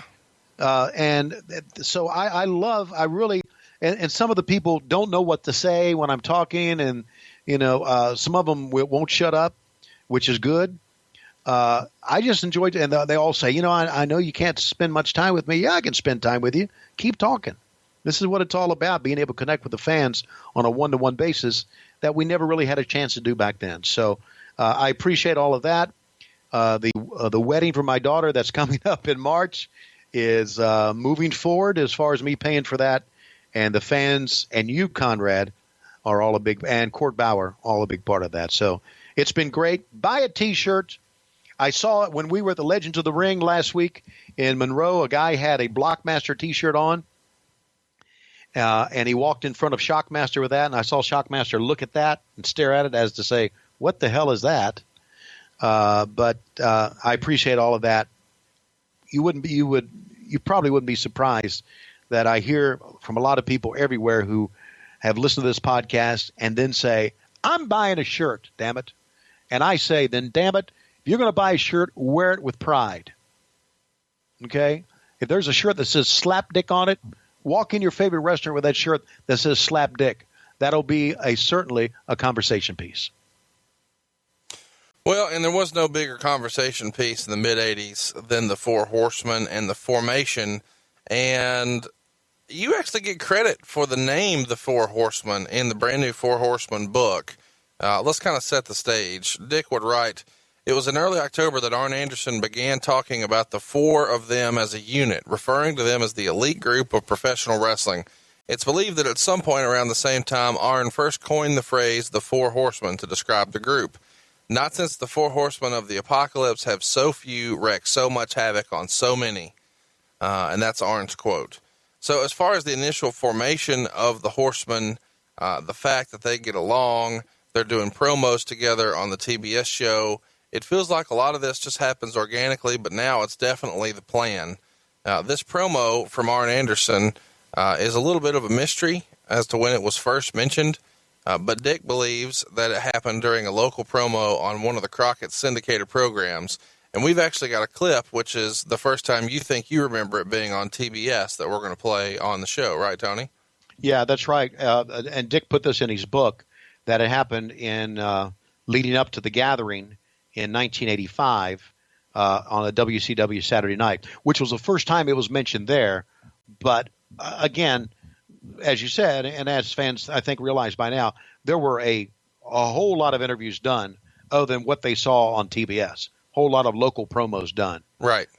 And I mean, we would spend literally all day Wednesday or Thursday, normally Wednesdays, doing interviews all day for all these different markets. And that's when that's when Arn Anderson and Ric Flair and Tully Blanchard and again, Ole wasn't there that much, if at all. That's when they developed this closeness, and that's when the Horsemen were developed. Arn Anderson confirms this theory that it happened on one of the local Crockett syndicated programs, and he says it was Tony Schiavone who actually validated the whole thing. He looked at me after the promo was over and said, I think you just named yourself. And that led to us to start referring to ourselves as the Four Horsemen. I've seen Arn tell this story, and he says it was you who kind of said, hey, that's your new name.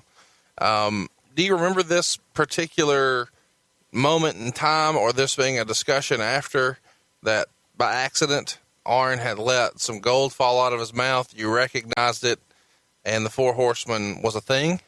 I remember it very clearly. I remember because it goes back to what I was saying earlier in this podcast. Arn and I were very friendly and very close, and talked a lot about different things. And I remember exactly saying that. I don't know how the wording was, but I remember saying that, Arn, you just named you guys. That's the Four Horsemen's perfect for you guys. So I remember saying that. For Arn to say that I validated or was a part of it, it's probably true. And to be honest with you, I'm honored, beyond words, honored that my name is associated with that. If you if you would have named this group yourself, and it wouldn't have just been recognizing what Arn said, what would you have named the Four Horsemen? Bunch of fucking big mouth drunks. Slapdick Army. I used to kid them all the time because there was a lot of drinking going on, and I used to, and I was a part of that too, back in the 80s. I mean, you were throwing up in bathtubs. You shared that. Yeah, on the show I was, before. and I was getting locked out of the house. There was a lot of drinking going on, and I remember saying that I had one of the hardest jobs in the whole world, you motherfuckers. Yeah, why is that? Because I got to put over a bunch of slap-ass drunks as athletes every Saturday night, and we would all laugh. And that was just me trying to be funny. They were great athletes and great performers, but we were all friends. Listen, Tony Schiavone grew up in Virginia, a redneck fat ass, watching Ric Flair and Ole Anderson perform and Dusty Rhodes perform, and now he was traveling with these guys and holding the microphone for these guys. Shit, man, that's a big deal. That is a big deal in my life. When do you remember the fans catching on to the Four Horsemen and it becoming a thing? Around the Great American Bash time of '86, when we went on tour. Arn Anderson first mentioned it on TBS in 1985, leading up to Starrcade 85, The Gathering. And then Tully Blanchard, in December, I think the first part of December, came out, did two interviews after he lost the I Quit match. He came out and did one interview with a T-shirt on, then he came out dressed up a little bit in the second interview, and that's when he referred to Arn Anderson. He said, Arn Anderson talking about the Horsemen, and Tully put the four fingers up. And that was the first time that we had seen four fingers up on TBS. And he put them up not to signal the Four Horsemen, but he put them up to say, he grabbed one finger and say, Ric Flair, myself, grabbing another finger, and just kind of counting down on his hand. And that's the first time we saw the Four Horsemen up. And, of course, we had the Great American Bash of '86 was a tremendous summer for all of us, and that's where it kind of got solidified. Do you remember anybody in the back being against the idea of the Horsemen, whether it was a babyface who didn't want to get beat up by a gang, or it was a heel who felt like he was going to be bumped down the card or just wanted in? No, I don't remember that at all. That didn't happen. If it did, it didn't happen around me. Look, again, everybody was making money, and around that time, what was helping us make money, and we cannot deny it here, what was helping us make money was the Midnight Express and the Rock and Roll Express, too. Everybody was making money because of big houses, and everybody got paid on payoffs back then, and the big houses were drawn because of the Horsemen, because of Dusty, Magnum, because of the Midnight Express, because of the Rock and Roll Express, and I should name some others. I know I'm going to get some people pissed off if I don't throw any others in there, but they were all, I think, happy that they were along for the ride. Overall, is this the highlight of your wrestling memory, this formation of the Four Horsemen? Yeah. To me, this is the greatest incarnation of it. Only because I was there for the beginning. No, I don't mean it, your favorite incarnation of the Horsemen. Okay, I mean as far as your favorite wrestling memory. Like, I know, don't tell me about Big Boss Man in the fucking cage, but I'm talking about in Jim Crockett Promotions. You don't like that, huh? Well, no, it's just, everybody is so tired of you sucking on Vince McMahon here, and they just want you to just say that the Crockett stuff was better. So just lie to us for a minute and tell us that the formation of the Four Horsemen is one of your greatest memories in wrestling, and then we'll move on. Yeah, it was. It was because I'm there. Right. Yeah, you're a part of it. You're holding the mic. This is happening all around you. Yeah. Yeah, I am there. I'm in the middle of it. And every time there is a snapshot of a Flair promo on TBS, there I am holding the microphone. I am there. So, again, I said it earlier, I'm damn proud of it. So, yeah, it was the greatest time for me. And it was a time that I enjoyed running with those guys, and I shouldn't have. It was the greatest time for us. 86 was one of our greatest times because of the Great American Bash, and I went to all the cities, the Great American Bash, and we taped some of the stuff, but I was there to all of them, welcome the fans, and it was just it was a great time, and I was in the midst of it. Let's skip forward to Starrcade 85, The Gathering, the biggest pay-per-view or the biggest show you guys had ever ran at that point. And you've said before that you want the fans to leave happy at a pay-per-view. And even though the Horsemen are running roughshod, the babyfaces get the win here. The Rhodes win was a payoff for the angle earlier in Atlanta in the cage match. Then we had the I Quit match that we'll talk about in long form at some point. But real quick, what was the environment like that night in Greensboro in 85? I think I was in Atlanta, I think. Was that a show where half was in Atlanta and half was in Greensboro? That's right. Half is Greensboro and half is the Omni. So you weren't in the Greensboro spot. You were at the Omni when Dusty and Flair had their singles match. Right. Talk about the finish of that, because looking back, it's kind of been beat up a little bit. Well, it should be. It's a terrible finish. It was one of those finishes where the fans leave thinking that Dusty is the champion, 1, 2, 3, and then we come back on TV and the belt's taken away from him. They had David Crockett and I kind of banter back and forth about arguing about, well, he pinned him. And I said, yeah, but he doesn't have the belt. And so the fans who tuned in thinking that Dusty was a champion wasn't really the champion. We brought Tommy Young out, the referee. We interviewed him. I thought Tommy did a very good job of talking about it. We showed the replay that when Tommy looked up and he saw Arn Anderson come in the ring, he immediately asked for the bell because he wanted to protect Dusty, who had a broken foot, didn't want that to happen. He called for the bell to disqualify Flair, and that was a DQ. But he was still on the floor. He got hit again, I think, and then Dusty pinned him 1, 2, 3 and left for the belt. So the fans left happy, which is what we wanted. But then, we talk about screw job finishes. I think that was one of the biggest ones ever. I think for them to tune in the next day and say, wait, he didn't win the title? What the hell are they doing? Right. I thought it was wrong. Was that Dusty's idea? Yeah, it was Dusty's idea. Is that what people would refer to as the Dusty finish? And do you think that that's fair to call it that? No, it's not fair to call it that. There's been a lot of screw job finishes in wrestling that Dusty didn't do. It's just trying to.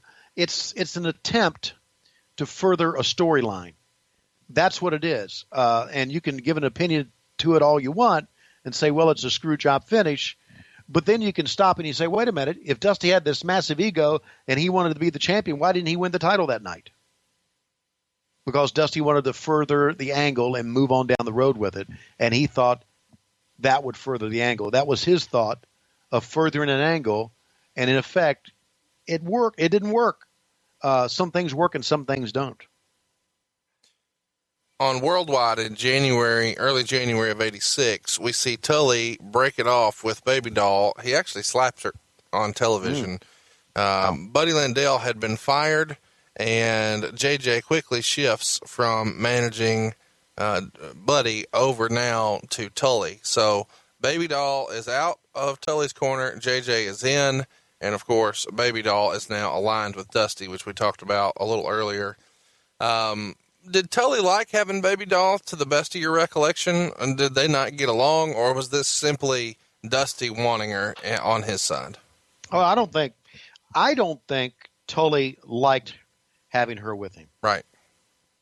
Because I think Tully thought he could stand alone without a valet. But it was a good look. He couldn't deny that. Those two looked good together. Tully would come out in a robe, and she came out looking as she could, as only she could look. But he didn't like having her. But that was just Tully being Tully. I don't think it had anything to do with her. I think it just had a thing to do with him not thinking he needed a valet. How do you think she did in Dusty's corner? I think she did okay. Listen, Dusty overshadows everybody. Right. A guy like Dusty and a guy like Flair, even though they've had their valets in the past, never needed one because they would overshadow everybody. So she was better with Tully than she was with Dusty. She was a better heel than she was a babyface. Around this same time period, we see the Horsemen surround the ring, and they've got Magnum and Dusty trapped in the ring, and they're surrounded. And it looks like the heels are finally going to, give the good guys the what for. When all of a sudden, the Road Warriors appear at Dusty's side and help fend off the Horsemen. This is notable because Hawk comes in the ring so emphatically that he accidentally trips and falls in the ring and then bounces back up. But as a fan, this was an incredible moment. The Road Warriors had been a huge star everywhere they'd been, and now they're here, and they're coming to fend off the Horsemen. So the Road Warriors coming in is a big deal, and obviously they've been so over that, if you're trying to be critical of Dusty, you would say, oh, now he's putting himself with the Road Warriors. But, it happened. So they're going to be cheered, so why not put them, against the top heel act, which is the Horsemen. So people just complain. Tell me about the Road Warriors here. What did you think of this angle? How are they to deal with? Do you have any memorable Road Warrior stories here from this era? Well, yeah, I do. Mike Hegstrand, God rest his soul, was one of the true great guys in the business. One of the best. And what made it so great was that I knew this, and we all knew it. And listen, Joe Laurinaitis was a great guy, too. They were both sensational, nice guys. And that's what made it so great, because they were such badasses on the air. And they were such, some of the things that they said and the way they, they were the the start of the big ass bad guys screaming on the air, because that's what they did. They screamed. And as we know, a lot of the big badasses down the road started screaming their promos as well. I love Mike. Mike brought me a Weasel Slapper t-shirt around this time that people ask, and he handed it to me. People ask if I still have it, which I don't. And that's how stupid I am. I should have that thing. They went to Japan, and Mike bought me a watch, real nice, expensive watch from Japan. And he did that because we were in Los Angeles at the Forum one night. And you mentioned Hawk coming in and tripping, right? And then bounced back up. When it was time for Mike Hegstrand to perform, he was out of his freaking mind. He was a completely different animal, so to speak. And he would go in and just go nuts. So I'm the ring announcer when we're on tour, and this is about the time the Road Warriors were with us. I can't remember what year, probably 86. And we went all over. We went to Albuquerque, went to L.A., went to San Francisco, went to Las Cruces, New Mexico, El Paso, and they brought me as a ring announcer. And so here came the Road Warriors with their music, and back then we could use Iron Man. And it was a great crowd at the L.A. Forum, and I'm standing in the ring, and of course, as they come in the ring, I'm going to move out of the way to let them take center stage. And I go over to a corner, which I think is a neutral corner, to get out of the way. That just so happened to be the same corner that the Hawk, Mike Hegstrand, was going to walk up the turnbuckle, as he would do, and stand up on the turnbuckle and flex his muscles and stick his tongue out. Well, I was in that corner, and he was so into what he was doing, he didn't even know I was there. And he just came right up in that corner, pinned me in the corner, and walked up the corner, and the spikes which were legitimate spikes, steel spikes on his shoulder pads. One gigged me in the forehead and one gigged me below the right eye. And when I think about it, that was like 3 inches from putting my eye out, maybe 2 inches from putting my eye out. And I mean, and he jumped down and then realized what it was doing. And then out of the side of the mouth, he said, "Are you okay?" And I said, "Yeah, I'm fine." And I was very proud of that moment because here I was, I had done a gig job for the Road Warriors, and I still made the announcement with blood coming down my face. And because of that, Mike Hagstrand bought me a watch from Japan to say he was sorry and thanks for putting him over. So, so I did a blade job the hard way for the Road Warriors in L.A. in '86. How many people can say that? Well, probably a lot, but none of them are doing podcasts today. So there you go. That's right. A few days before that whole Baby Doll JJ angle aired on TV, they had a New Year's Eve show or a New Year's night show at the Omni. And here Dusty would break Ole's leg. He's doing this to get revenge for his ankle injury, of course. And this leads Ole to be out of action for a few months. Why did Ole take the time off here? Do you remember? Yeah, he needed his knee scoped. Well, there you go. Ole had a bad knee, and Ole was the type of guy that has happened on TBS one time. If you go back and take a look at the shows, and let me say this, and I know what you're going to say. This is me blowing Vince, but let me say this. Take a weekend and go on the WWE Network, click on Vault, click on WCW Saturday Night, start in 1985, and just binge on them one weekend and watch some of the great stuff that happened back then. When we first started in 85, all the way up through 89, I believe, and of course I was off the show by that time. That was our number one show, and a lot of great things happened. One thing that happened back then was Ole got hurt and fell out of the ring and couldn't stand up. And it was pretty apparent that he had fallen out of the ring and he was hurt. He still worked that night in Columbus, Georgia. And he never missed a show because he was old school, number one. And number two, back then, if he didn't work, he didn't get paid. So Ole, with that, now had a chance to take some time off because he had a bad knee. So he had his knee scoped. So in January of 1986, we see Arn go ahead and win the television title. He has an opportunity to do so because Dusty had to vacate the title when he had his hard times put on him. When they injured the ankle, he had to go ahead and vacate it. They held the tournament. Arn comes out on the other side as the champ.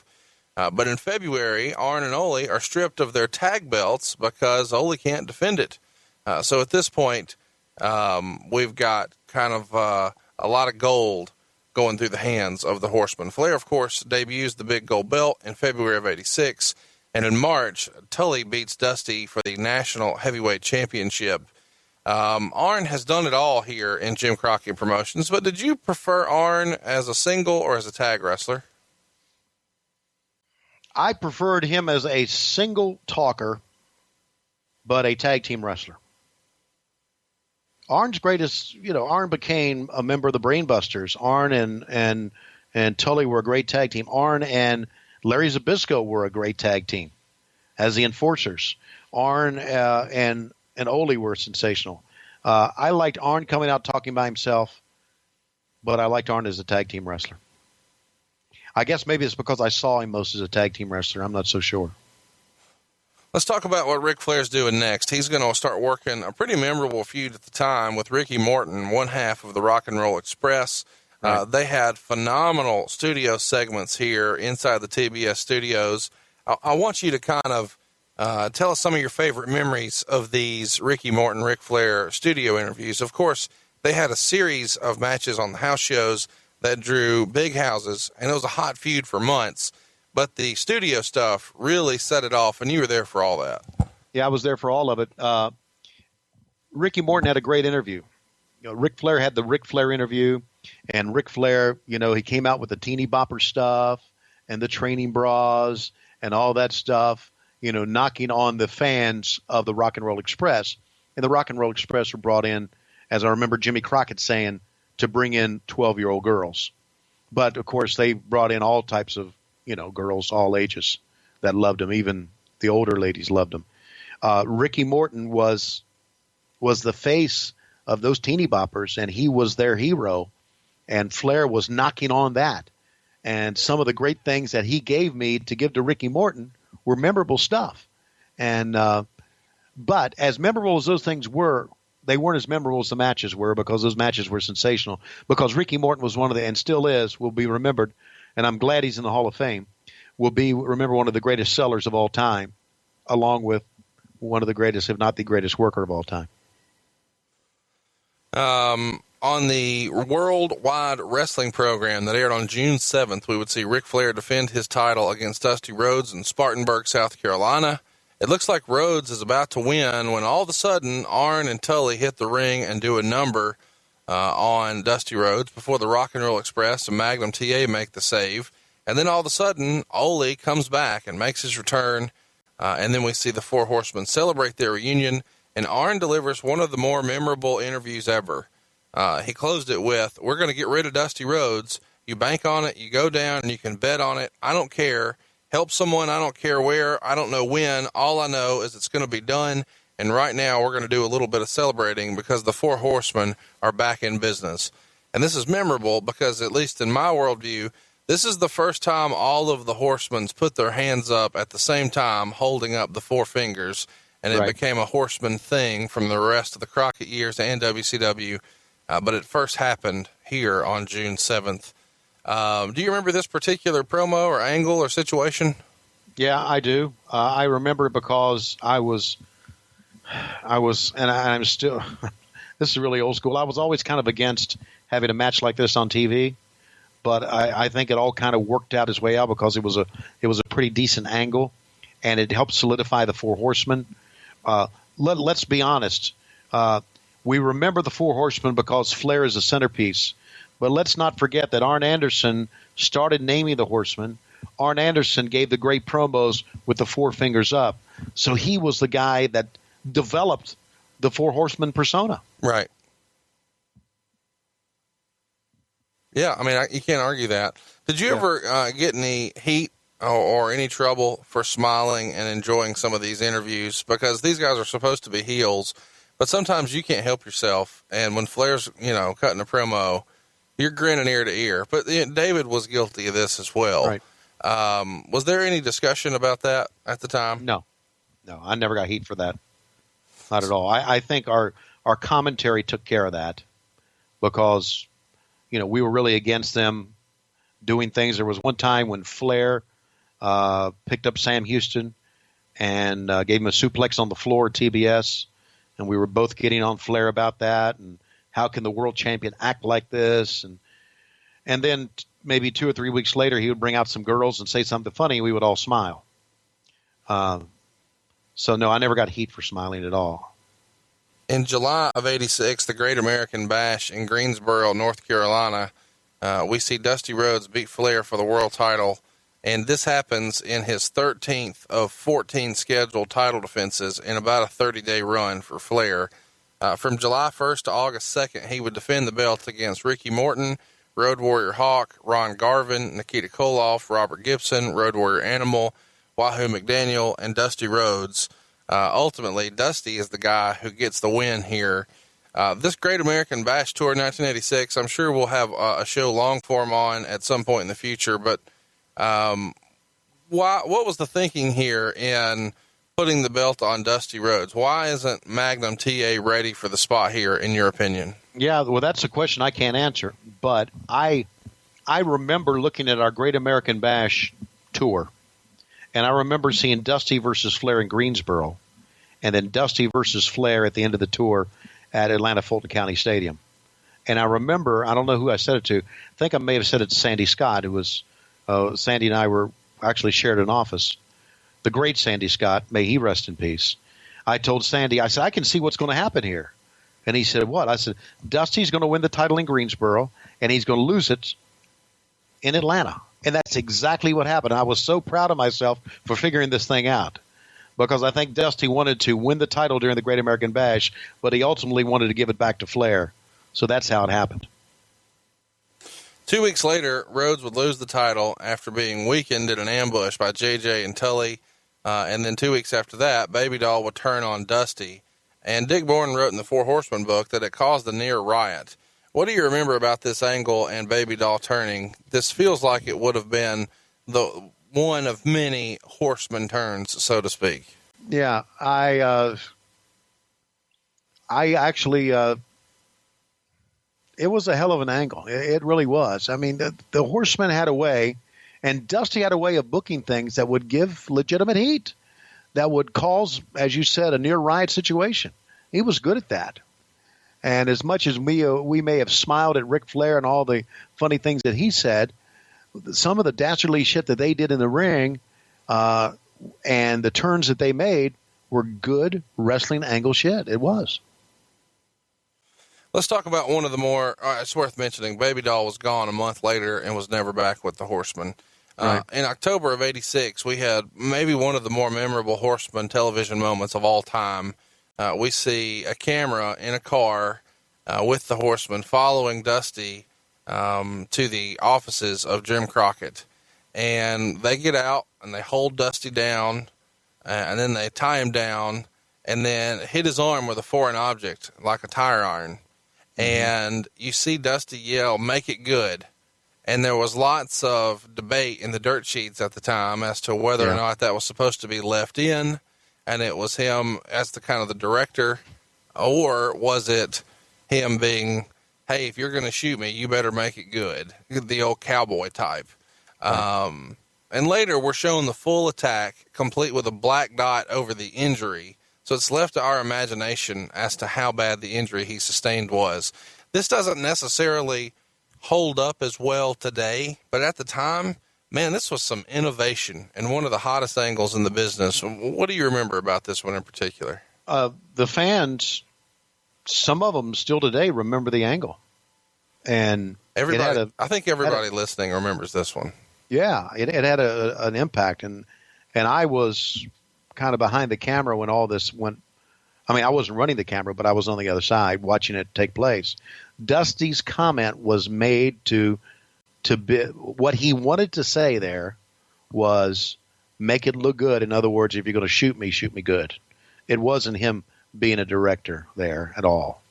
And it made, again, everybody knowing and all the smart marks thinking they know everything, knowing that he was the booker, was trying to say, oh, he fucked up and he shouldn't have said that.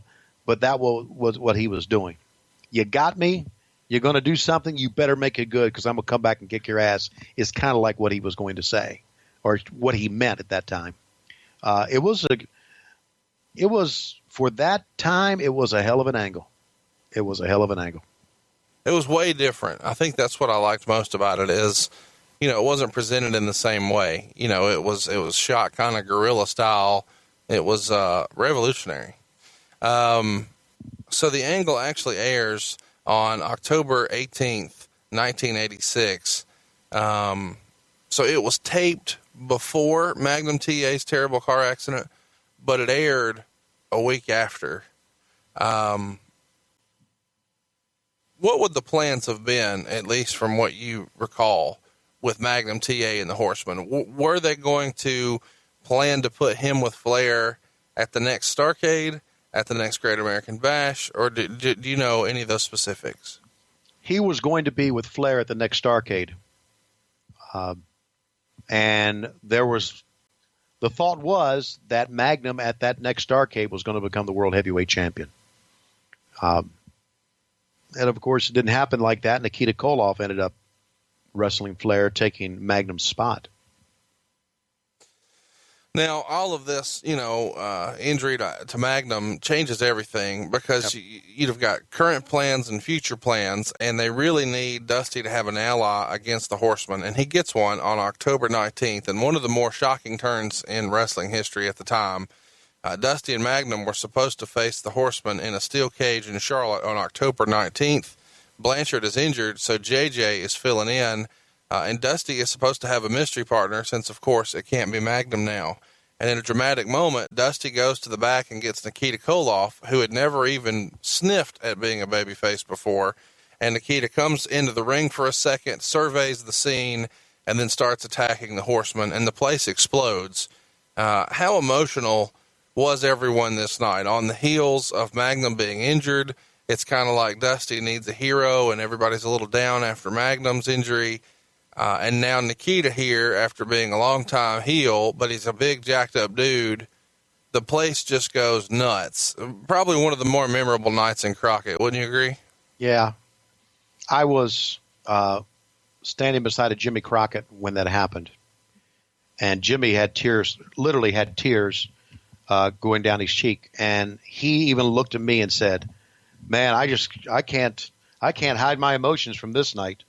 And it was a very special night. They always said the best time to turn a heel babyface is when he's a hot heel. Right. That was the old adage in the business. And that was Nikita Koloff was a hot heel. Now, not disputing what Dick put in the book, because it's a great book, I don't remember Dusty going to the back and getting Nikita. What I remember is them attacking Dusty and Dusty having no ally, and Nikita coming down for some unknown reason, sticking his head through the ropes, and as Dick said, surveying the situation. And then when he attacked, the fucking place went bananas. Absolutely bananas. And I can remember that feeling that night of all of us being emotional, and I'll remember for the rest of my life. But for Dusty going to back at Nikita, I don't remember it happening that way, but I do remember Nikita coming in the cage.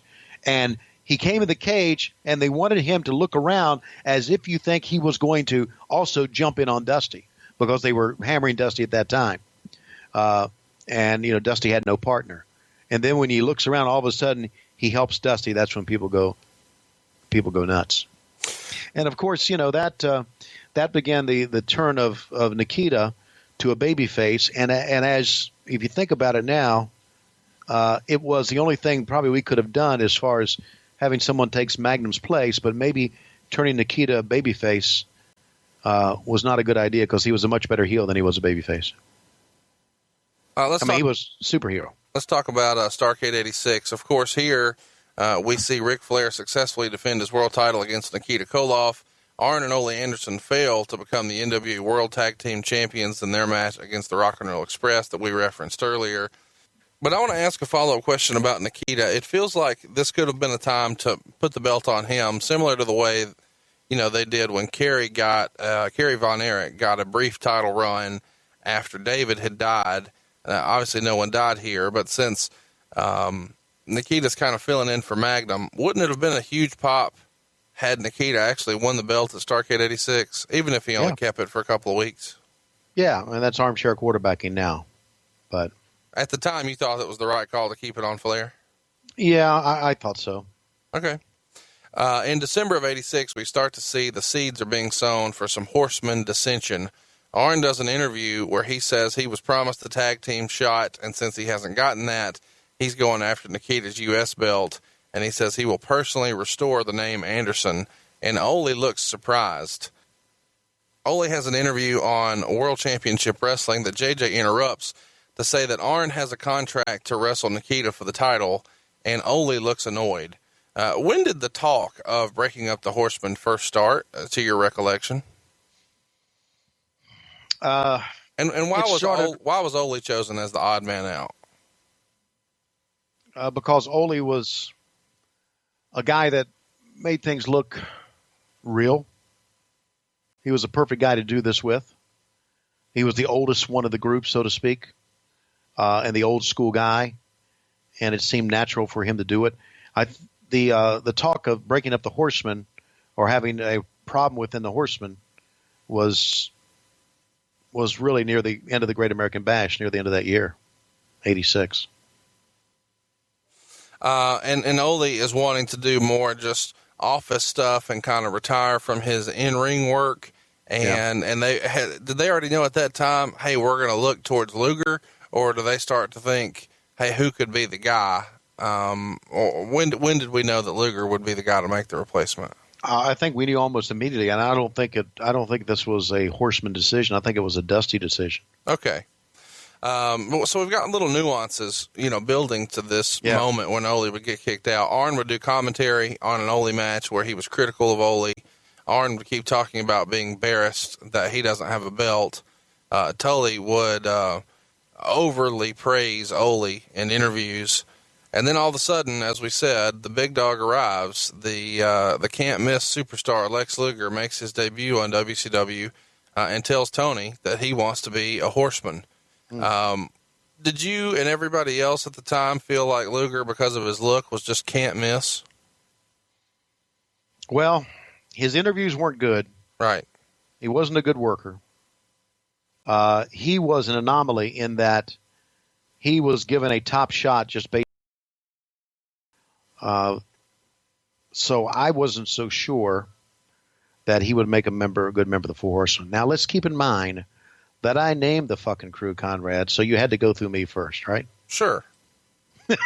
I mean, you put together the Horsemen, and then you killed WCW by not losing weight fast enough.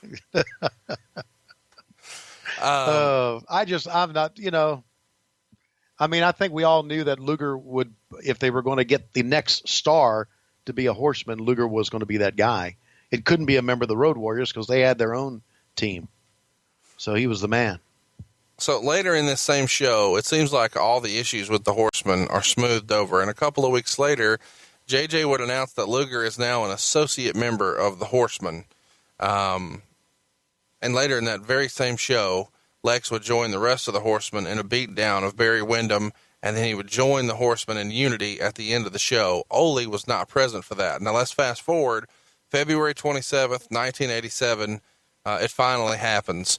Tully calls Ole's son a snot-nosed kid, and he is doing this because they're upset that Ole has taken some time to spend with his son and is using spending time with his son as an excuse for not being on TV. Dylan demands an apology, and Ole slugged him, and then Tully and Ole brawl all over the credits of the show. We see turns all the time in wrestling nowadays, but this sort of separation of the Horsemen was a big deal and made a big impact at the time. And it feels like the way they positioned it with Ole, saying he missed, wrestling to go spend time with his son, makes him a super sympathetic babyface. How do you feel like it was pulled off? What was the reaction from the crowd? Were the boys happy with it afterwards? Yeah, everybody was happy with it. It was well done. It had a great impact on everyone. And Ole was the perfect guy for this because of his his injuries and wanting to remove himself from the ring and working with his son. And, again, Ole was richer than anybody else. He had more money than anybody else. So he didn't need the work. And it all worked out fine. And Ole could, again, just go back this weekend, go back and just listen to Ole Anderson interviews on the network. Just real life shit. He could pull it off as a heel or a babyface. This angle was well done. A couple weeks later, it's official. Luger is announced as a Horseman, and in a backstage segment, Ole would confront Flair to see where he stood. Flair had made zero public comments up to this time, and that would lead Flair to a huge beatdown in the locker room. It would start subtle, but Ole would keep pushing it, and then it was on.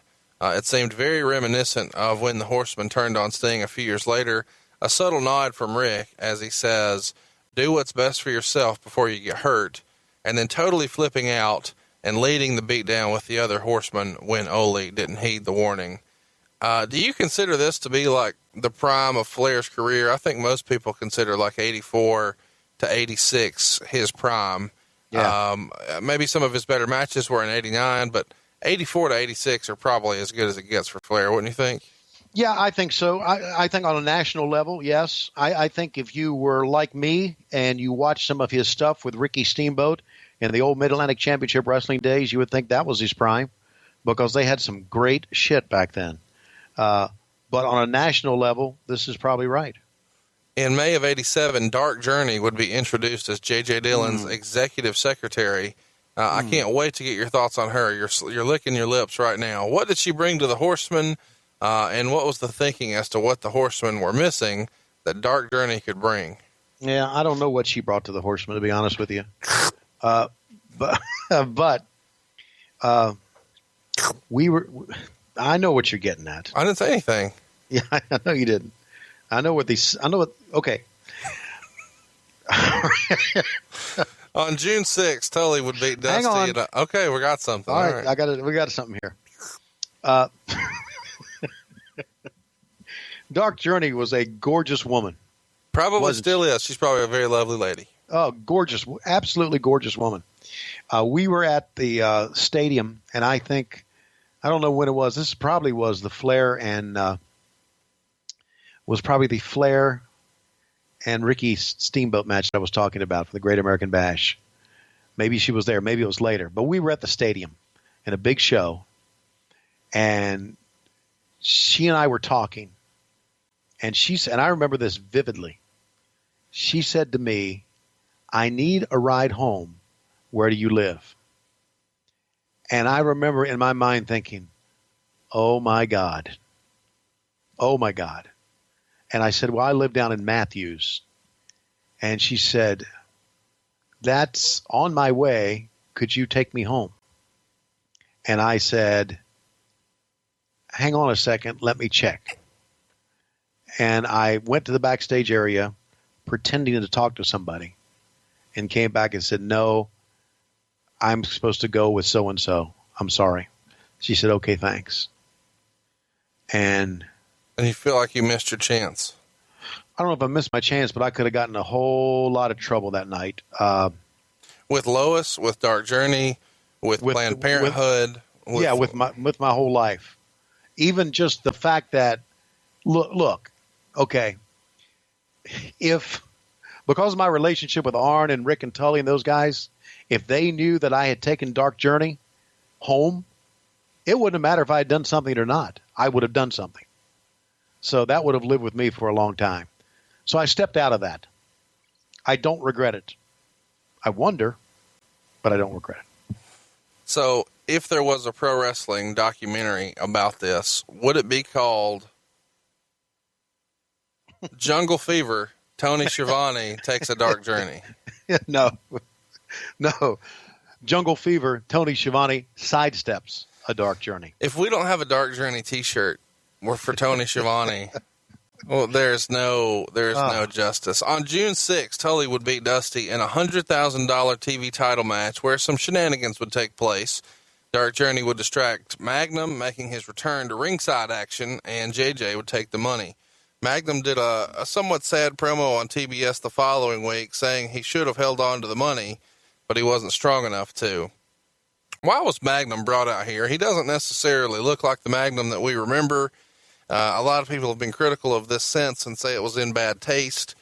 Was there hope at some point he'd be able to return, or what was the thinking in carting Magnum out for this? Well, we knew Magnum was not going to be able to return. And his injury and his, I don't know how it was on a national level, but his injury and his rehabilitation was such a big story in Charlotte, North Carolina, that Dusty tried to draw on that. And it was front page news. It was the lead story on the nightly news. So I think they tried. In hindsight, it's probably wrong to do, but I know he wanted to do it. And of course, he didn't look good, and it wasn't really a good angle. The Freebirds come in at this time very briefly and have a few matches with the Horsemen. Why don't you think that the Freebirds and Horsemen did more business together? Why didn't it work? They were too much alike. With a blonde guy that talked and a group of badasses. There wasn't a clear-cut heel or babyface, I thought, in that. You know, the Freebirds started out as a heel, but kind of became baby faces because of their rap and the way that Michael Hayes could talk and sure. The things they could do. And that's kind of the way the Horsemen were, too. So they were too much alike to really pull something off, I think. That's just my feeling. July 4th, 1987, it's the very first War Games, and you would have J.J. Dillon and the Four Horsemen taking on Dusty, Nikita, and the Road Warriors. This was supposed to be a blow-off, but ultimately, you guys would have more than one. Was it wise to do this so often? Did the War Games draw money? Obviously, it probably did at first, but I wonder if it just got oversaturated eventually. Yeah, it did. It got oversaturated. It was big at the beginning. Again, and I've talked about this before, I didn't like the finish of the first War Games. I thought 1, 2, 3 would have been the way to do it, or a submission to where there's a definite referee calling for the bell instead of JJ saying, I give up, surrender or submit, I give up, and Jim Ross and I saying, he gave up. I thought that was kind of a popcorn fart. But I think the look of two cages, two rings, and the blood and the violence of it was really, really cool. And then we started doing too much of it to where it didn't mean a thing. It meant something because in the first one, the teams that were involved and the Horsemen being on one side, Dusty and the Road Warriors being on the other. It worked back then.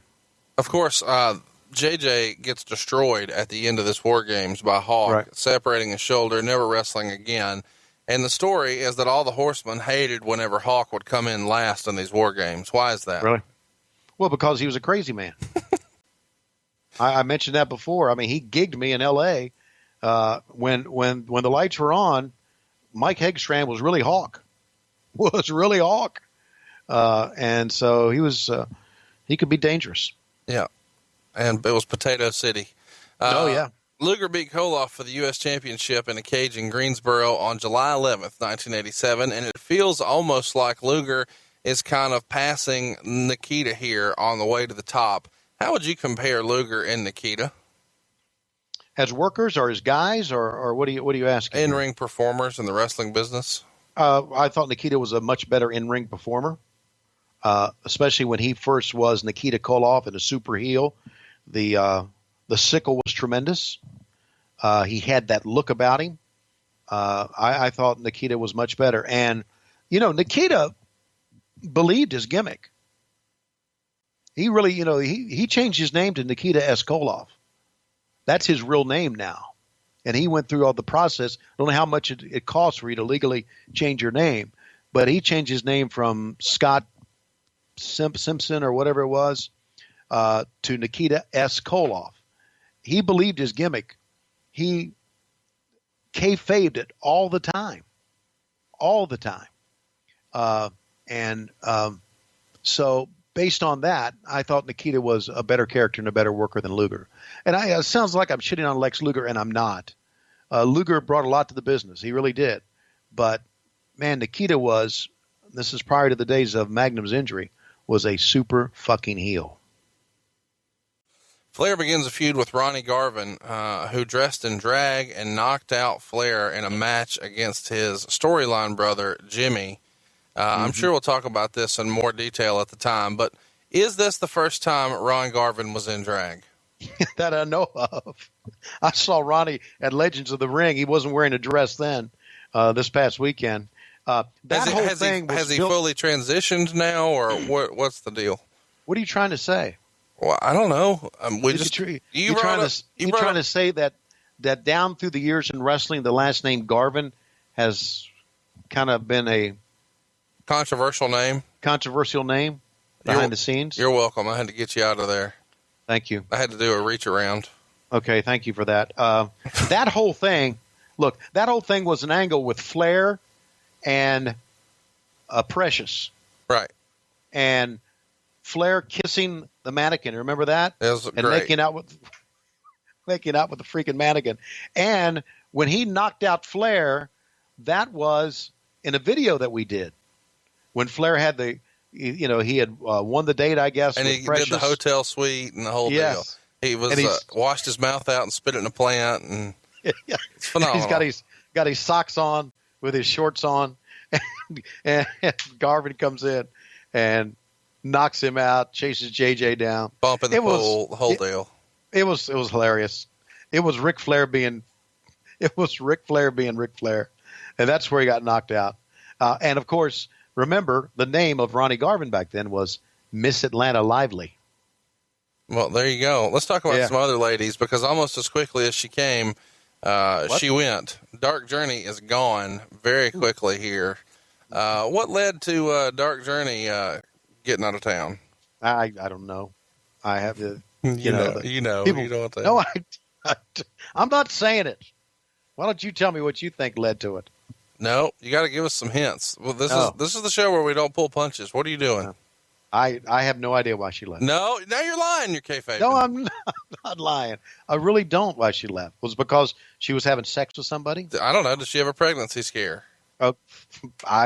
She could have. Did she ride home with the wrong person?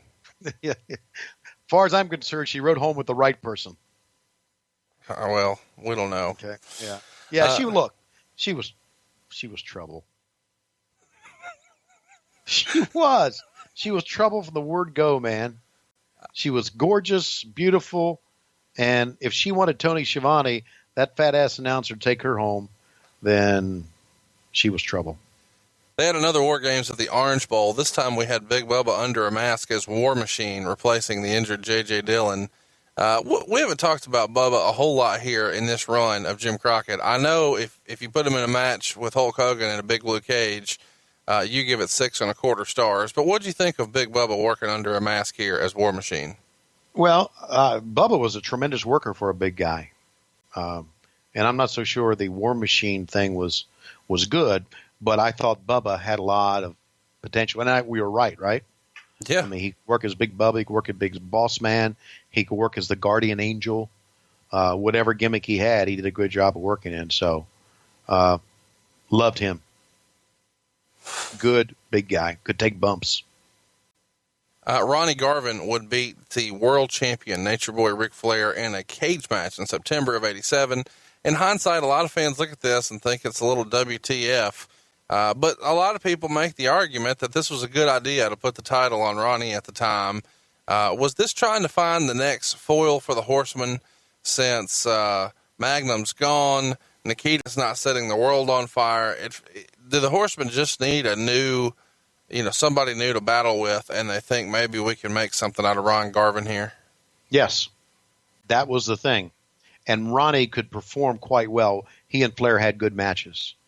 I was in Detroit that night when they switched the title. And Ronnie and I were talking about this when I saw him just this past weekend. By the way, he was not dressed in drag, in case you want to ask me. But Ronnie and I were talking this weekend about it, and I said, Ronnie, do you remember when you won the title in Detroit? And he said, yes. And me and Ronnie Garvin, and I think Ricky Morton and Michael Hayes went out to dinner that night in Greektown in Detroit. If you've ever been to Detroit, their Greek section is wonderful. Downtown Detroit, it's very nice. Restaurants stay open late. We had a guy came over with a violin, and he played My Way for Ronnie. And the next night, we were going to be in Norfolk, Virginia. And I was traveling around as a ring announcer with them at that time. And we got off the plane in Norfolk the next day. Now, this is before the internet. We got off the next day, and there were always, and I don't want to further this story if you don't mind, but there always were a bunch of girls who would meet wrestlers at the airport. And take care of them.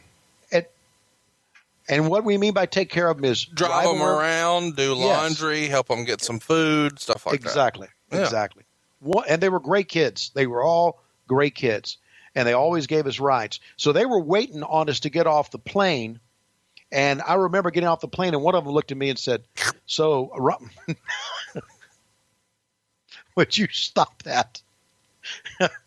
I didn't say anything. You said don't further the conversation. I didn't. Okay. Well, then there's something in my headset. Must be a short in the wire here. So I remember. I'm sure there was a short wire that day for those girls. God, this is a great story that you are completely fucking up. I'll be quiet. Sorry. So I remember one of the girls saying to me, so Ronnie won the world title last night. And I remember thinking, holy shit. How does word spread this quickly when it happened in Detroit last night, and here we are in the morning, coming in on a morning flight to Norfolk, Virginia, and they know already? That's just how things happened in wrestling back then. That's how, I guess, big mouth wrestlers were with their friends. So I told Ronnie, I said, and you remember when we got there and all the girls knew that you were the champion? He went, yeah. So unbelievable. So. Cool story, bro. Starrcade was once again dominated by the presence of the Horsemen. Dusty somehow beats Luger in a steel cage, where Luger looked to be in his prime, and Dusty maybe not so much. Was that the right decision at the time? People have been critical of trying to push Luger and him being, this physical specimen, Dusty maybe being on the downslide, not in his best, most prime condition, but he still gets the win. Was this the right call, or should they have let Luger go over here? They should let Luger go over here. I think so too. Yeah. If he was going to be the big baby face that he was positioned to be, then he should have gone over. No question. Is this an example of the booker doesn't always need to be one of the boys? Yeah. In the same Starrcade, we see Flair get his world title back from Garvin, and Tully and Arn would retain their world title belts against the Road Warriors. And so this gets us a promo from Arn, where he is expressing disappointment that every member of the Horsemen has gold around their waist. A shot at Luger, of course. Luger looks unhappy at this. It seems like Arn is always figured in here when he's trying to kick somebody out. I guess if he started it, he's kicking folks out. Right. What was the decision or the thinking to, hey, I know we just put him in, but let's turn him and let's have the Horsemen turn on him, and then let's make him a baby face. Is the thinking, hey man, we don't have enough baby faces over here. Magnum's gone. Nikita's maybe on his way down. Dusty is still around, but maybe not as sharp as he once was. Let's go ahead and have the loss to Dusty result in a babyface turn for Luger, because we need more help on the baby side. Right. And it goes to the old thing to where he gets the rub from the Horsemen, and the best time to turn a heel babyface is when a heel is red hot. I'm not so sure how red hot Luger was as a heel, but the time was right at that time. So chat me up. Do you think they did that too fast? Do you think they could have stretched this Horseman turn for Luger a little longer? Yeah, I guess so. I don't know. That's hard. It's hard here in 2017 to go back and say, yeah, they should have stretched a little bit longer. But well, let's talk. I just kind of thought, and I know I'm old school, and I've always been a friend of Ole Anderson, and I know Ole was on his way out and not wanting to wrestle anymore. But to me, and I know a lot of people, to me, Ole Anderson made the Horsemen much better than Lex Luger did. And Lex just kind of seemed like an odd man out there. I thought he should have been a top babyface. He had the look. December 2nd, 1987, it's the Bunkhouse Stampede. The final four are Dillon, Luger, Anderson, and Blanchard. Dick Bourne would write in the Four Horsemen book. Dillon told the referee they would all split the prize money and share in the victory, but the referee told them there had to be a single winner. So Dillon asked the others if they would let him have one last victory in his career as the winner. Arn and Tully agreed and jumped over the top rope and eliminated themselves, but Luger did not. When JJ got in his face, Luger grabbed Dillon and threw him over the top, therefore winning the Bunkhouse Stampede. The others jumped Luger at that point, and it was a classic Horseman beating. Arn would speak for the group after the incident. He said, 1 year ago, J.J. Dillon came to me, came to Flair, came to Tully, and said there's a guy down in the Everglades of Florida who has a fantastic body and is willing to learn, a diamond in the rough.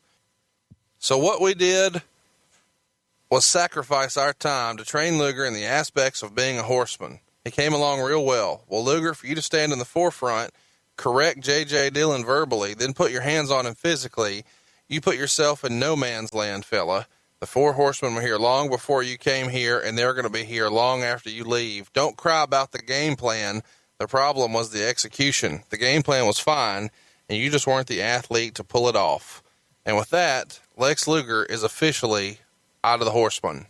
So we covered the beginning of the Four Horsemen today, all the way up until they kicked out Lex Luger.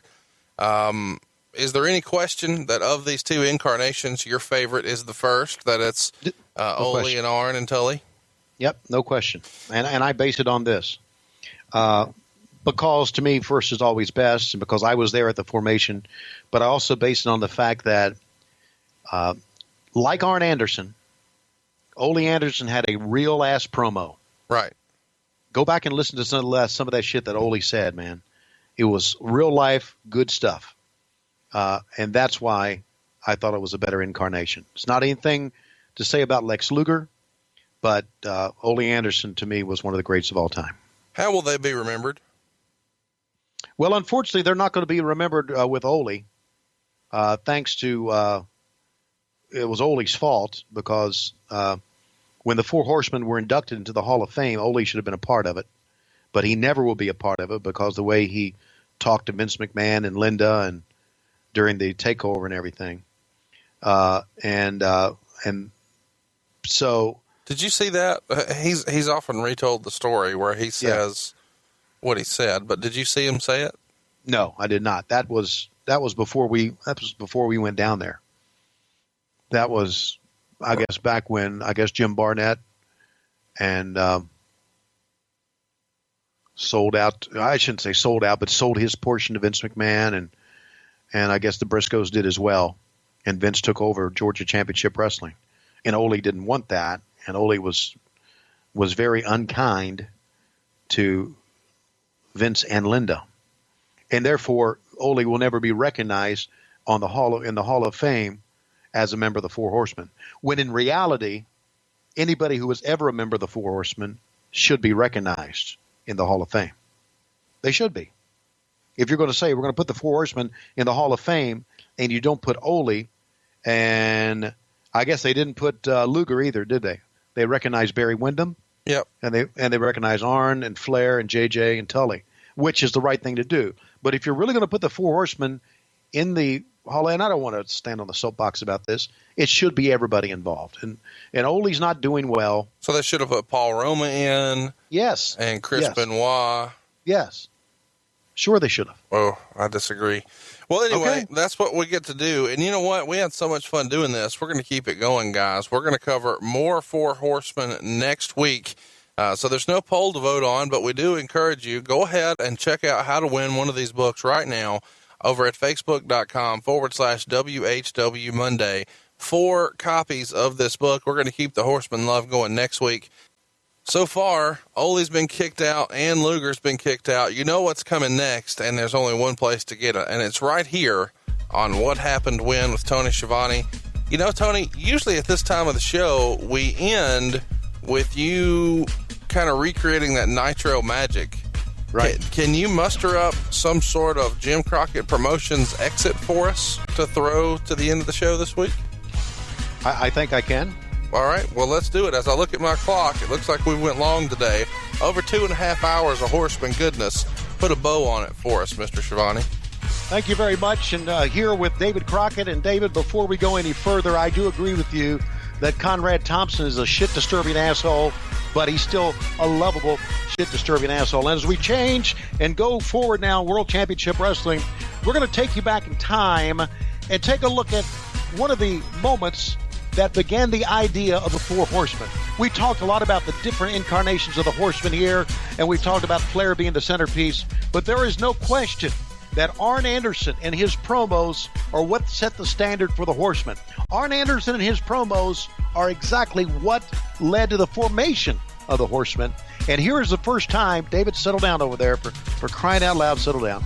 Here, for the first time, we're going to see Arn Anderson talk to me on WCW Saturday night, or at that time, WCW World Championship Wrestling, featuring the stars of the NWA. We're going to see him mention the Four Horsemen. Just the beginning of the legend. Take a look. We saw a man, Billy Jack Haynes, out here not too long ago, said some threatening words to you and Ole Anderson, Arn Anderson, about taking those national tag team titles away from you guys during Starrcade. Well, Tony Schiavone, every time I walk in Gold's Gym, I have 6 or 8 muscleheads threaten me. So it's nothing new. The main thing is, what you've got right here in the ring is you've got a champion. You've got Tully Blanchard. You've got Ole Anderson. You've got myself. And last, but by no means least, you've got Ric Flair, the world's heavyweight champion. You're talking about the Four Horsemen of professional wrestling, the people that make things happen. And coming up, you've got the Gathering, which is the biggest event ever, wrestling-wise, on the face of this earth. Now, Dusty Rhodes, just because they gave you a stacked deck and let you wear that loaded boot, don't think by any means that the match, and I mean the match, with our cousin Ric Flair is going to be anything except the same result. They're going to tote you out on a slab, maybe with 2 broke legs, because if you think we're going to stray very far, you're sadly mistaken.